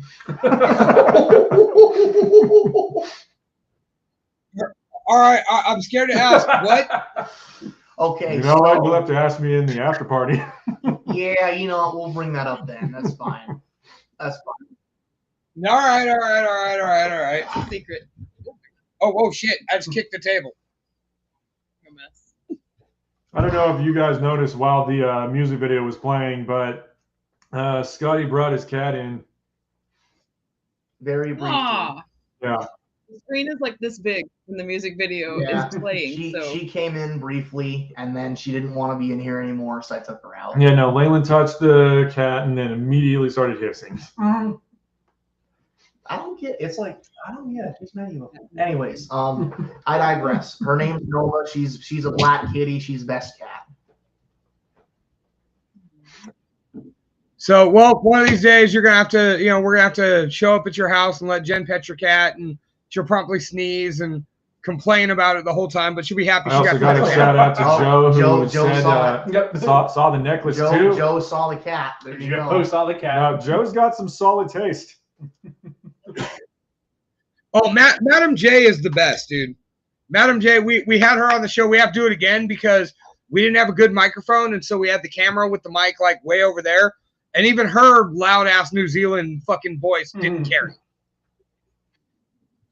So luckily, I mean, oh god, oh damn, I have to hang out with Madam J again. Oh, shit. What a shame. I know. Oh damn. Like, gotta find it. Maybe she can bring some more burlesque dancers. One of these days, I want to do a whole lunch hour live extravaganza where I do burlesque and maybe an acoustic set right here. Are you the one Sounds doing like a burlesque or show. the acoustic set, or potentially both? Oh hell yeah, absolutely. Sounds like. So I'm just saying, guys, that might be an invite right there for y'all to either attend or do the acoustic set. If you like Tenacious D covers, that's what I got in this band. All right, I'm just gonna warn you right now. If we're doing Tenacious D covers, you're gonna have to give up some. Oh, of course, I get it. I totally get it. I can back you up. All right, I'm just saying, like, like me and Abe used to rock Tenacious D covers all the time. And Tenzing the Metal Cat says hi to Nova. Madam J, I'm just curious, does Tenzing still purr when my voice hits? Also, what color is Tenzing? I don't even remember. Dude, Tenzing used to hop up on her lap during Talking Shop with the Boss in the Box, and whenever I would start talking, he would purr. Oh man. So I'm going to let Jen go ahead and hit the facilities, and then we're going to hit everybody's favorite feature called Stay Out of That Girl's DMs, which is X's favorite feature because we showed dick pics. We were just talking about joking earlier. I'm super excited. So, but like I said, I'll wait till Jen gets back. No, she doesn't want to miss this. No, dude, she has to be present for this one. Oh, you know what? I appreciate that you guys are turning us on to new bands tonight. Like our headliner, I was aware of them. Everybody else didn't even know they existed. Oh, wow. So you know Cyberpuss. Oh yeah, I know Cyberpuss.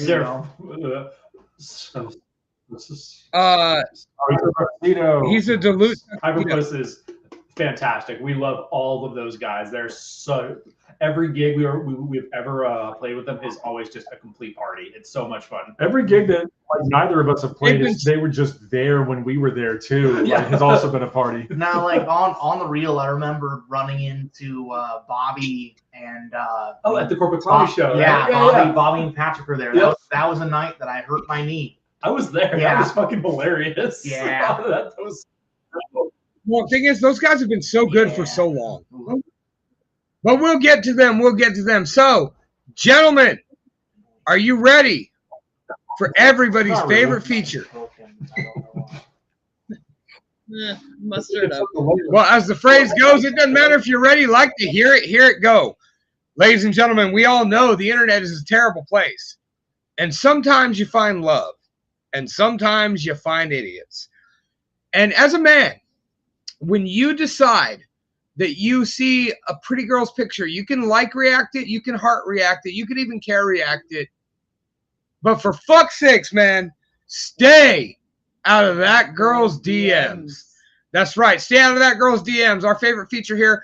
And I'm going to start this one with the weirdest set. This actually comes from Madam J, who's in the chat right now. This is a different kind of DMs. So this is a chain. I'm going to go ahead and read this one. Just get it started.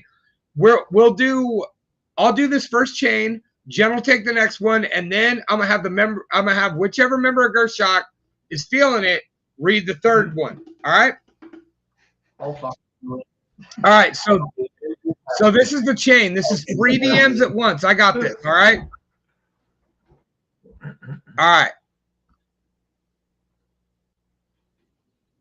Oh, wait. I got to go backwards on this. I forgot. My bad. All right. So this guy messaged Madam J, says, hi. Good day. Yes. Where are you from? New Zealand yourself? Indian. Cool. How are you and what do you do? Who is your daddy? Who's your daddy? What does he do? Yeah, we're just speed running this. Okay, good. I need job. Do you have any work? And she's like, I'm afraid not. I'm good cook. And she's like, neat, so am I. I used to work in restaurants. Okay, I will get a job. And she's like, good on you. He's like, yes. And he sends her a picture. This is my pick. I don't want to see what this pick is. I did not open this one up. And then she hits a thumbs up. And he's like, can you help me get there? I don't think so. I'm afraid. And he hits the sad, annoyed face. They're just really. Sorry, I don't know anyone hiring. Okay, thank you. With the hard eyes react.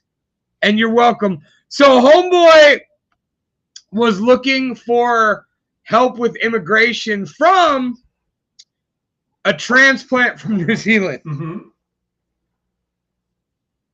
But he can cook. But he can cook. That's important. And he will get a job.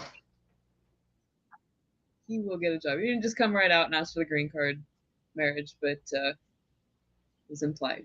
So my question to you is, which member of Gershok's going to marry this guy? He can cook. He can It's not cook. gonna be me. I already know how to cook. I don't need somebody else who knows how to cook already. Like you get too many cooks in the kitchen trying to like one up each other, and it's just not gonna go anywhere. So I will have to pass on him. I'm gonna have to pass him to either of my two homies here.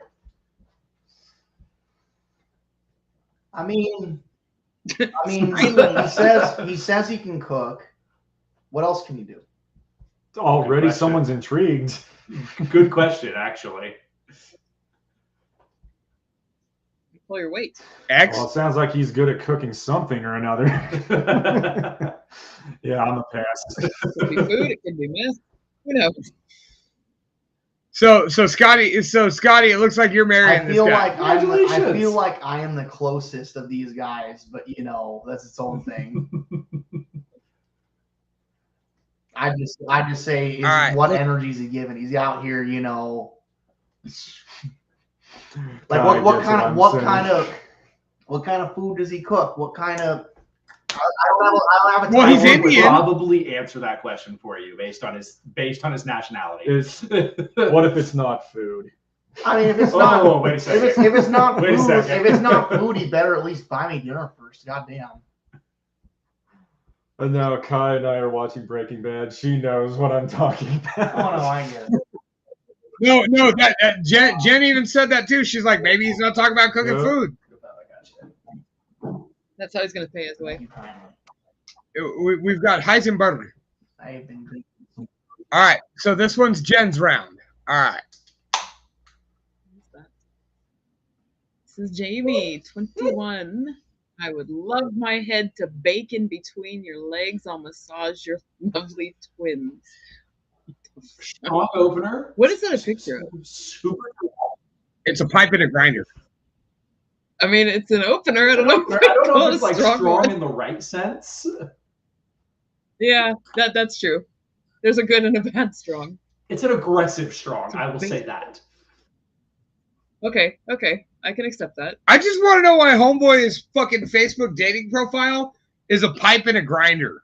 Like, that's not impressive. Like, and it's not even like a nice, like a nice piece. If you're not over here with a gravity bong, what are you doing? You know, or even like a sweet ass like big cool glass piece. Yeah. All right, you know what?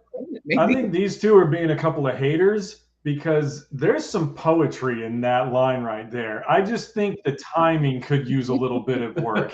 Given that maybe after a little bit of a conversation, that would be a good one. But you could tell based on the way it's worded with its like metaphors and all that, he was thinking about this one. He was really coming up with like, oh, what is a banger line? And without thinking how long he's had to interact with this person, he just dropped it like cold call immediately. But I do recognize the artistry that went into that line. Well, I mean, this is a friend of mine, regular contributor to the show, and she does have a lovely set of twins. Like, but I just think there are better openers. Yeah, it's a strong message, but not as an opener. That's where I'm saying I think it's a great line, not a great opener, but a great line. That's like what you send like date 3 or date 4 kind of thing, maybe. Yeah. No, that's why I'm convinced he was like cooking with that one and was just so proud of it that he couldn't wait to get it out there. He just had to drop it like right away. I feel like just in general, like there's a lot of lines like that, but at the same time, like you can't go wrong with a line like "I want you to have sex with my wife. Here's my hotel keys." That's direct. Yeah. Now there's no like leaving up to the imagination for that one. Yeah. All right. Y'all ready to read one? All right. Here we go. Let's see your nipples. Pretty much a 180. Can you read that without laughing, please? Let's see your nipples. So I'm going to give him one thing. It is grammatically correct. No, it's not. That's There's no true. period. It's as close in a text messaging format. It's about as close to grammatically correct now as who's you being get. generous? I mean, I'm over generously. Here. I'm over here. This makes you think of Dave. You've been in the scene a while. I mean, like for a while. You remember RE36, like back in the day? Oh god. Sure Yeah, do. it was like there's like they had like the album outros, prank calls, and like one of them goes like, "We need your nipples for barbecue." This isn't just the message too. It's the picture. Like that is the most threatening picture you could pair with that sentence right there. It's not just a guy like holding up a dead fish. It's not a shirtless dude posing next to his car. It is just face right up against the camera.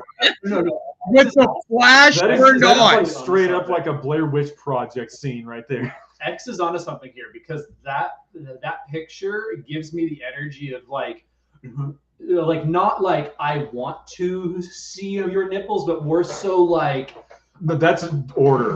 That is the more direct like order. it's like you are trapped in a room and Oh, let's see those nipples, yeah. Like just so like direct. You can't go anywhere. The It's context, very, like not okay. I guarantee you, the context of how to read this message would change depending on the picture. If it was yes, if it was 100%. if it was a dude wearing sunglasses and a wife beater on, you'd read it like, "Hey, let's see your nipples." But with that face, it's just straight up, "Let's see your nipples." It's very clinical. Right. Cold, calculated. Like, all right, It's all an right. order. Right. Well, tell me what to do. All right, next. All right, I got this one. All right, I got this one today. Hi, good morning. Hello, and good afternoon. How's your Friday going?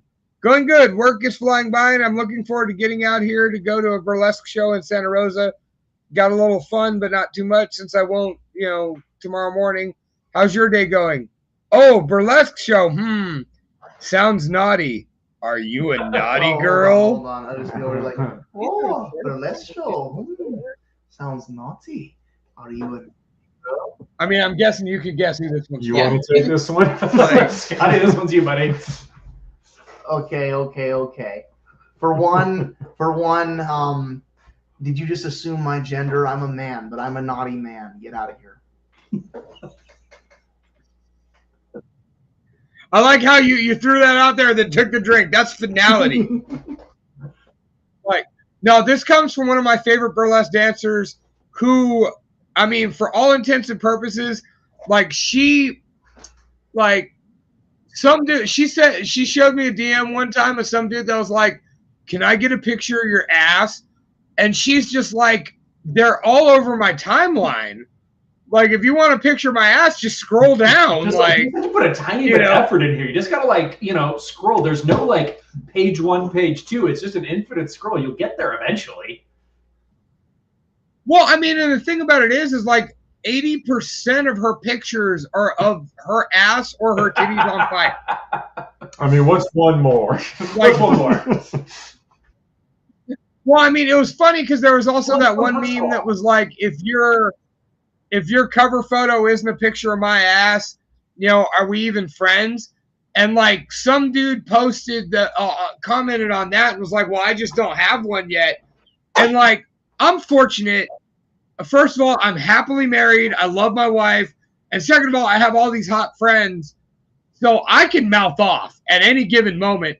And I just told this guy, I'm like, bro, you clearly haven't been friends with this chick for long. Like it's her 3rd, 5th, 8th, and 12th picture is her ass. I'll just look down and put it on your as your cover photo. Like, what are you doing? That's a personalized picture. Yeah, is that all it is? Was the guy just straight up like, yeah, but those ones have been seen by other guys. I want you to take it. I can't come unless you take it. You really want this one, huh? I need it with today's newspaper. He just straight up like, yeah, but those are the ass pics that the other guys have already seen. I want one that only I have seen, even if it is the same pair of cheeks.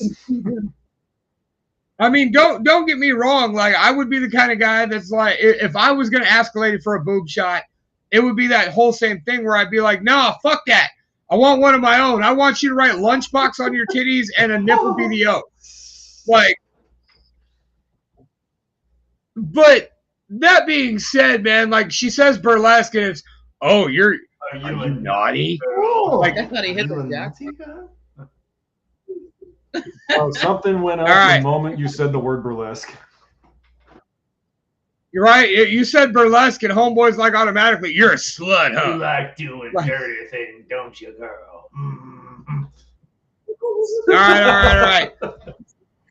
The headliner, and this is the one that X and Leyland have been waiting for. And I'm gonna let Jen read this one. I want to say hit me, but I don't want to. But I'm not sure what's gonna hit me. Oh, it's gonna hit you, brother. Read this. All right, here we go. Now, the first picture is a dick pic. I have edited it for our audience. I will show you the original. I think I showed this to you. I don't remember seeing whoever picked this. It was the one I got from Ruckus. Yeah. LOL. Did you smash it? Oh, I remember this. Okay, you did show me this. So the picture is edited, but it curves way the fuck over here. And her response makes sense. That, oh, did you smash it in the door? Why is it so crooked? I jack off a lot. I mean, use the other hand, straighten it out. Maybe I don't fucking know. Does it work like that? I don't have one. You know what? Like mine. You know mine very well, and you know which hand I use to jack off. Like it, and it's still pretty straight. Would it like? I am ambidextrous though. I mean, good for this guy. If my dick went the other way, I'd be like, that's weird. That's weird. It'd be weird that I had a dick. But I mean, if that's you, cool. Do your thing. But like, that's the opener. It's not even like a hello or anything. It's just, here's my dick. What's the second picture? Because like it looks like an action figure or something. It looks like he's standing behind like a high school. A high school? Oh, Like no. Oh, no. The words dick pic and high school should not be in any part of the same conversation. No. I don't know what that is, and I don't know what an Indian trail is. Right. It's like I said, it's like he was like, oh, check out my action figure and my dick. And my dick. Hey, I play with both. Hold up. God damn it, Leyland! I almost spit my beer out on that one. Well, clearly his action figure is one day going to be bent sideways like he's smashing a door.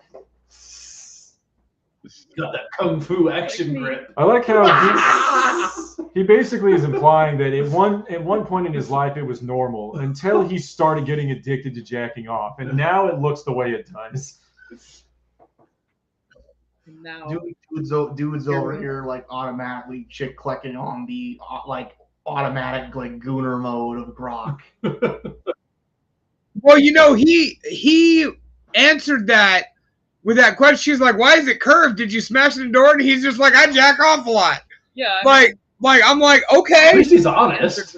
Yeah, he's just upfront about it, just Yeah. to say, you know, it sounds like he needs something, but he's having the wrong approach about it. So The thing he needs is a little bit of shame right now. Well, I mean, what he needs is, so we were at Fanime, and at the information booth, there's a place where you could literally touch grass.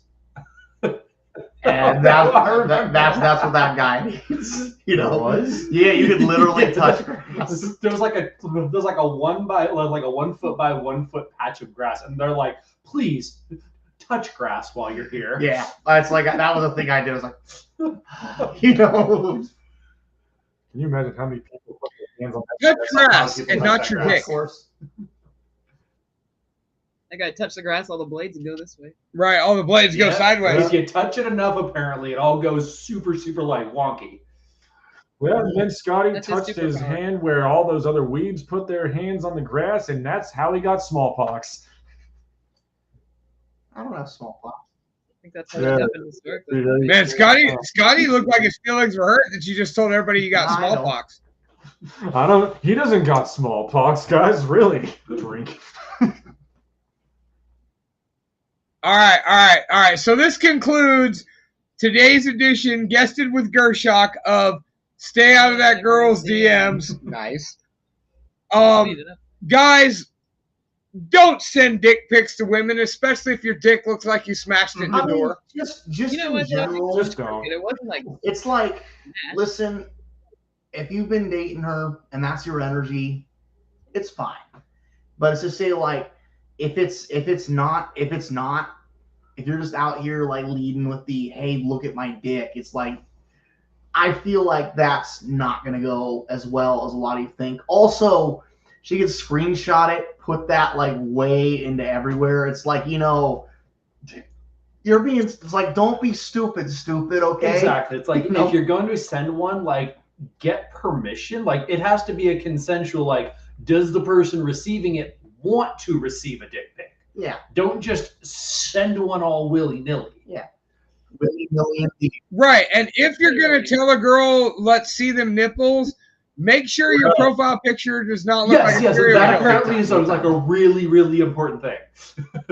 I don't even care about whatever he said. Just that picture's got to go. Yeah. Like, in every context, I think that's a bad photo. Yeah. Just like there's like, even even with that profile picture, if he just opened with, "Hi, how are you doing today?" It's like Yeah, you're being it's still interviewed by bad. a doctor who might kill you, but you're not sure yet.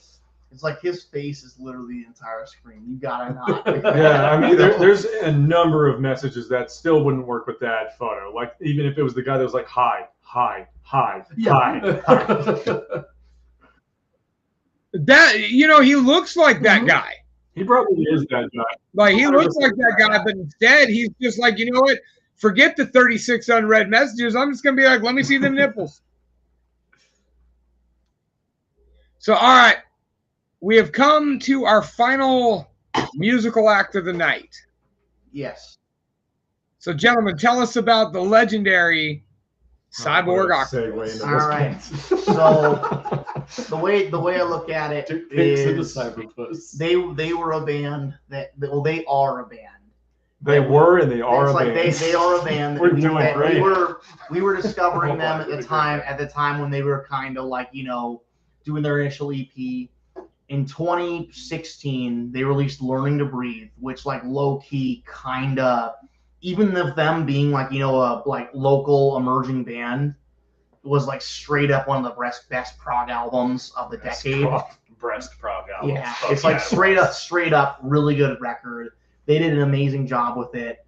As to say that, you know, as time went on, like, you know, a couple members came and went, but they're still doing their thing.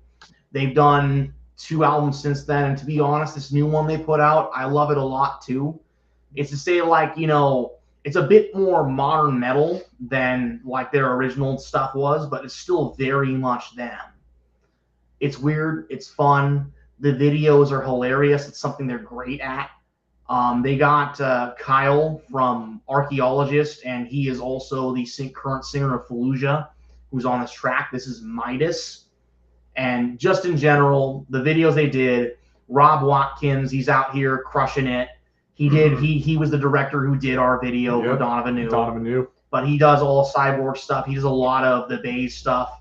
On a tangent, my bandmate Valera in another band, her band Vicelis, did a video through him too. He's one of the prominent Bay Area video directors for a reason. He does good stuff. I mean, no better selling point than all that. The point, you know, guys, like Scotty said, these guys have been out there crushing it, putting out great albums for just south of a decade at this point.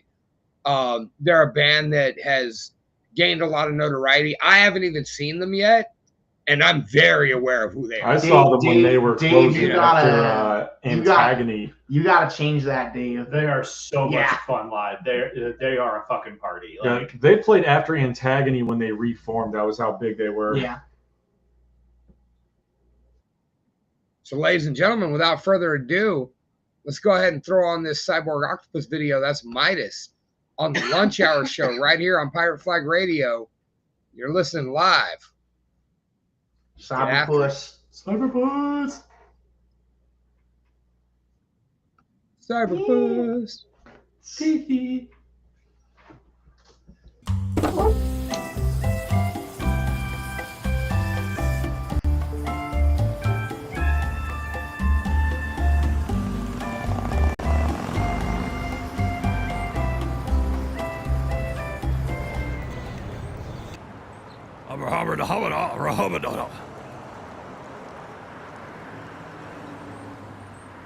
Chauffon Jabbar de Vizelbar, wa flannel bezel.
All right, what do you boys think?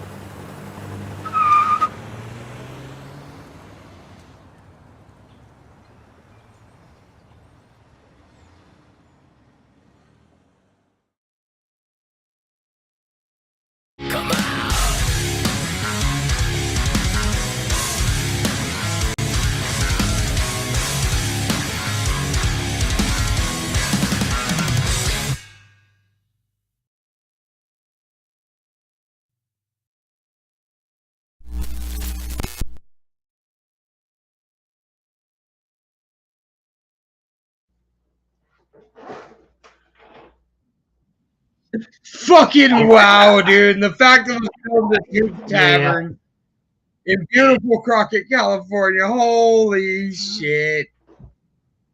Like the use of the Full House font.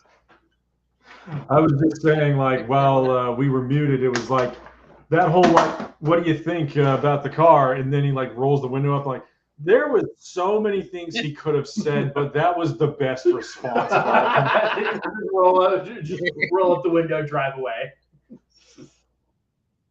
Well, no, the best part was as soon as they pulled back up, Jen's like, don't buy the car.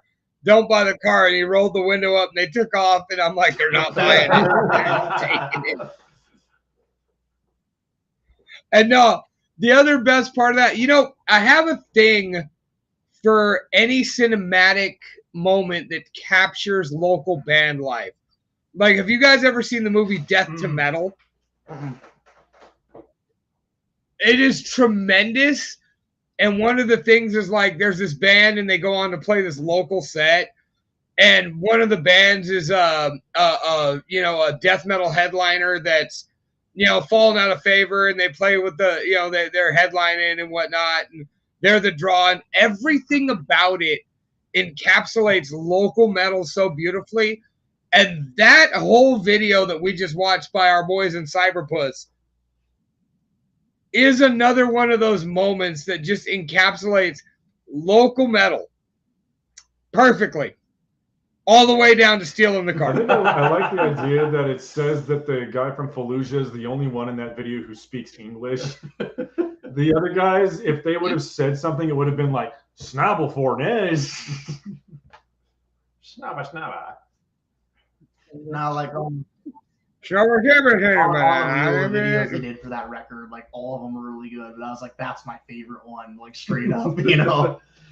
It's like between the guest appearance, like the whole like being in Toots, it's like because when Defective immediately came out, like they were all in corpse paint doing the black metal thing, and that was screamingly funny too. But you know, it just to say like they've got a good sense for it. They know what they know what they're playing to, and at the same time, it's doing good. Like they're straight up like I feel like there's like kind of just in general levels of like bands as it goes. It's like Cyborg is a really strong national band. As to say, like, you know, they do tours through the States, they do stuff on that realm. They've been to Canada, but like that's not too far across the pond. I want to see them go play Europe, legitimately. They would do so well. As someone who has been lucky enough to get the chance for that, I hope they get that, you know. Well, I mean, that's the thing is, you know, you see these metal shows here, and, you know, and even some of the, you know, quote unquote bigger bands, like I went and saw Trivium at the Regency Ballroom in San Francisco, and they didn't sell it out. And then you see their videos from Wacken or Download or all those other European festivals, and there's literally 500,000 people that know every lyric and know how to jump on time and know. And it's just crazy to think of what the talent we have just within the Bay Area that would do so well overseas. But here they're not viewed on the pedestal they should be. It's crazy. I mean, when it boils down to is, on one hand, I feel like music tastes are different throughout the world. It's kind of where, you know, just in general, like I remember being at Mayhem Fest in 2012, and like I don't remember which band it was who said it.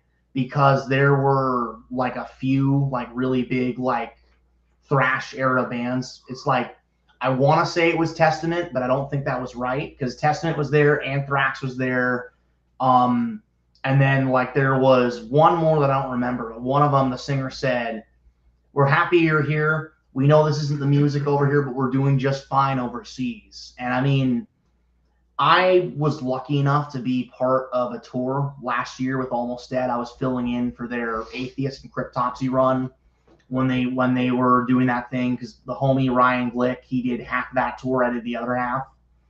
I mean, I can see it. Like those folks, they're really into it. And I mean, I'm not going to pretend that like the shows I did are representative like the big festivals. I know those are insane. But it's to say like the shows that I got to play drums on, just in general, like, Atheist and Cryptopsy, especially Atheist who hadn't been in Europe for 15 years at that point. Everybody was like, oh, we want to go see them because it's been so long. And I mean, shout out to them, shout out to Atheist, shout out to Cryptopsy. They're the homies. Atheist especially, like, really vibe with those guys. It's kind of funny because the singer is the main person in the band. He's like the old guy, and everybody else is like our ages in that band, which is kind of funny. Because the homie Dylan Marks from Beekeeper and Fermenter, there we go. He's on drums. Like it's like just in general, they're all young dudes. They're doing their thing, and they've got that energy. It's great.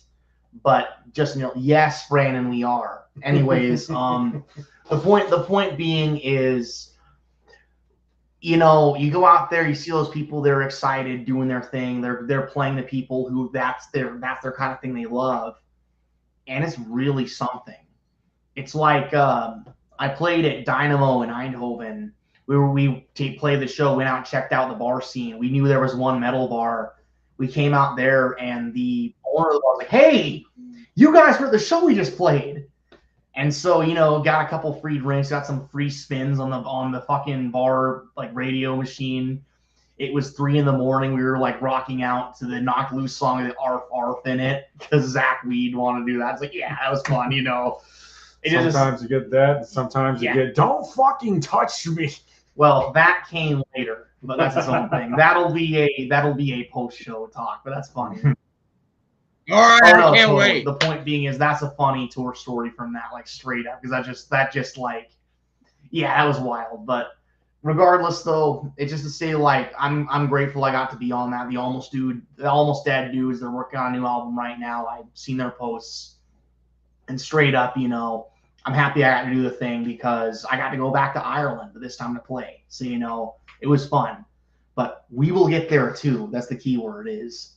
It just say like I feel like for a lot of the bands in this area going out there is a cost barrier, and that's really the main thing. It's like it's a cost barrier because you got to get on the planes, you got to bring your shit over.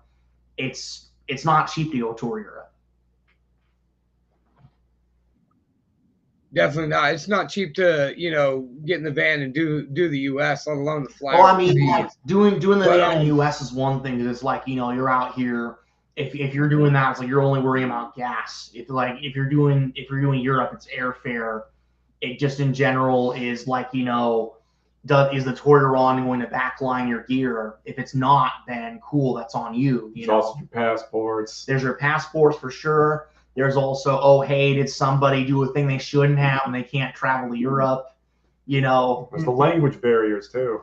That's fair because straight up, like after the first show I did, like I felt that I played in Switzerland. I'm trying to remember. There's a lot of. Well, it's to say like in Airberg, it wasn't so bad. In Martigny, I went in the morning because I was awake before everybody else because I went to bed before everyone else. I straight up got on the plane, didn't sleep, took the tram to get to Martigny, played my set, and then after that I passed the fuck out because I was really tired, because I didn't sleep. That's all it was. But essentially, I got up early in the morning before we left. I went to the convenience store and it was in French, and I had to figure out what I had to say and do the thing, because I don't know. That's kind of where I'm like, I'm probably, if I'm gonna do this thing again, I should probably start learning German or something, just in general. But There's something that the Germans say, which is life is too short to learn German.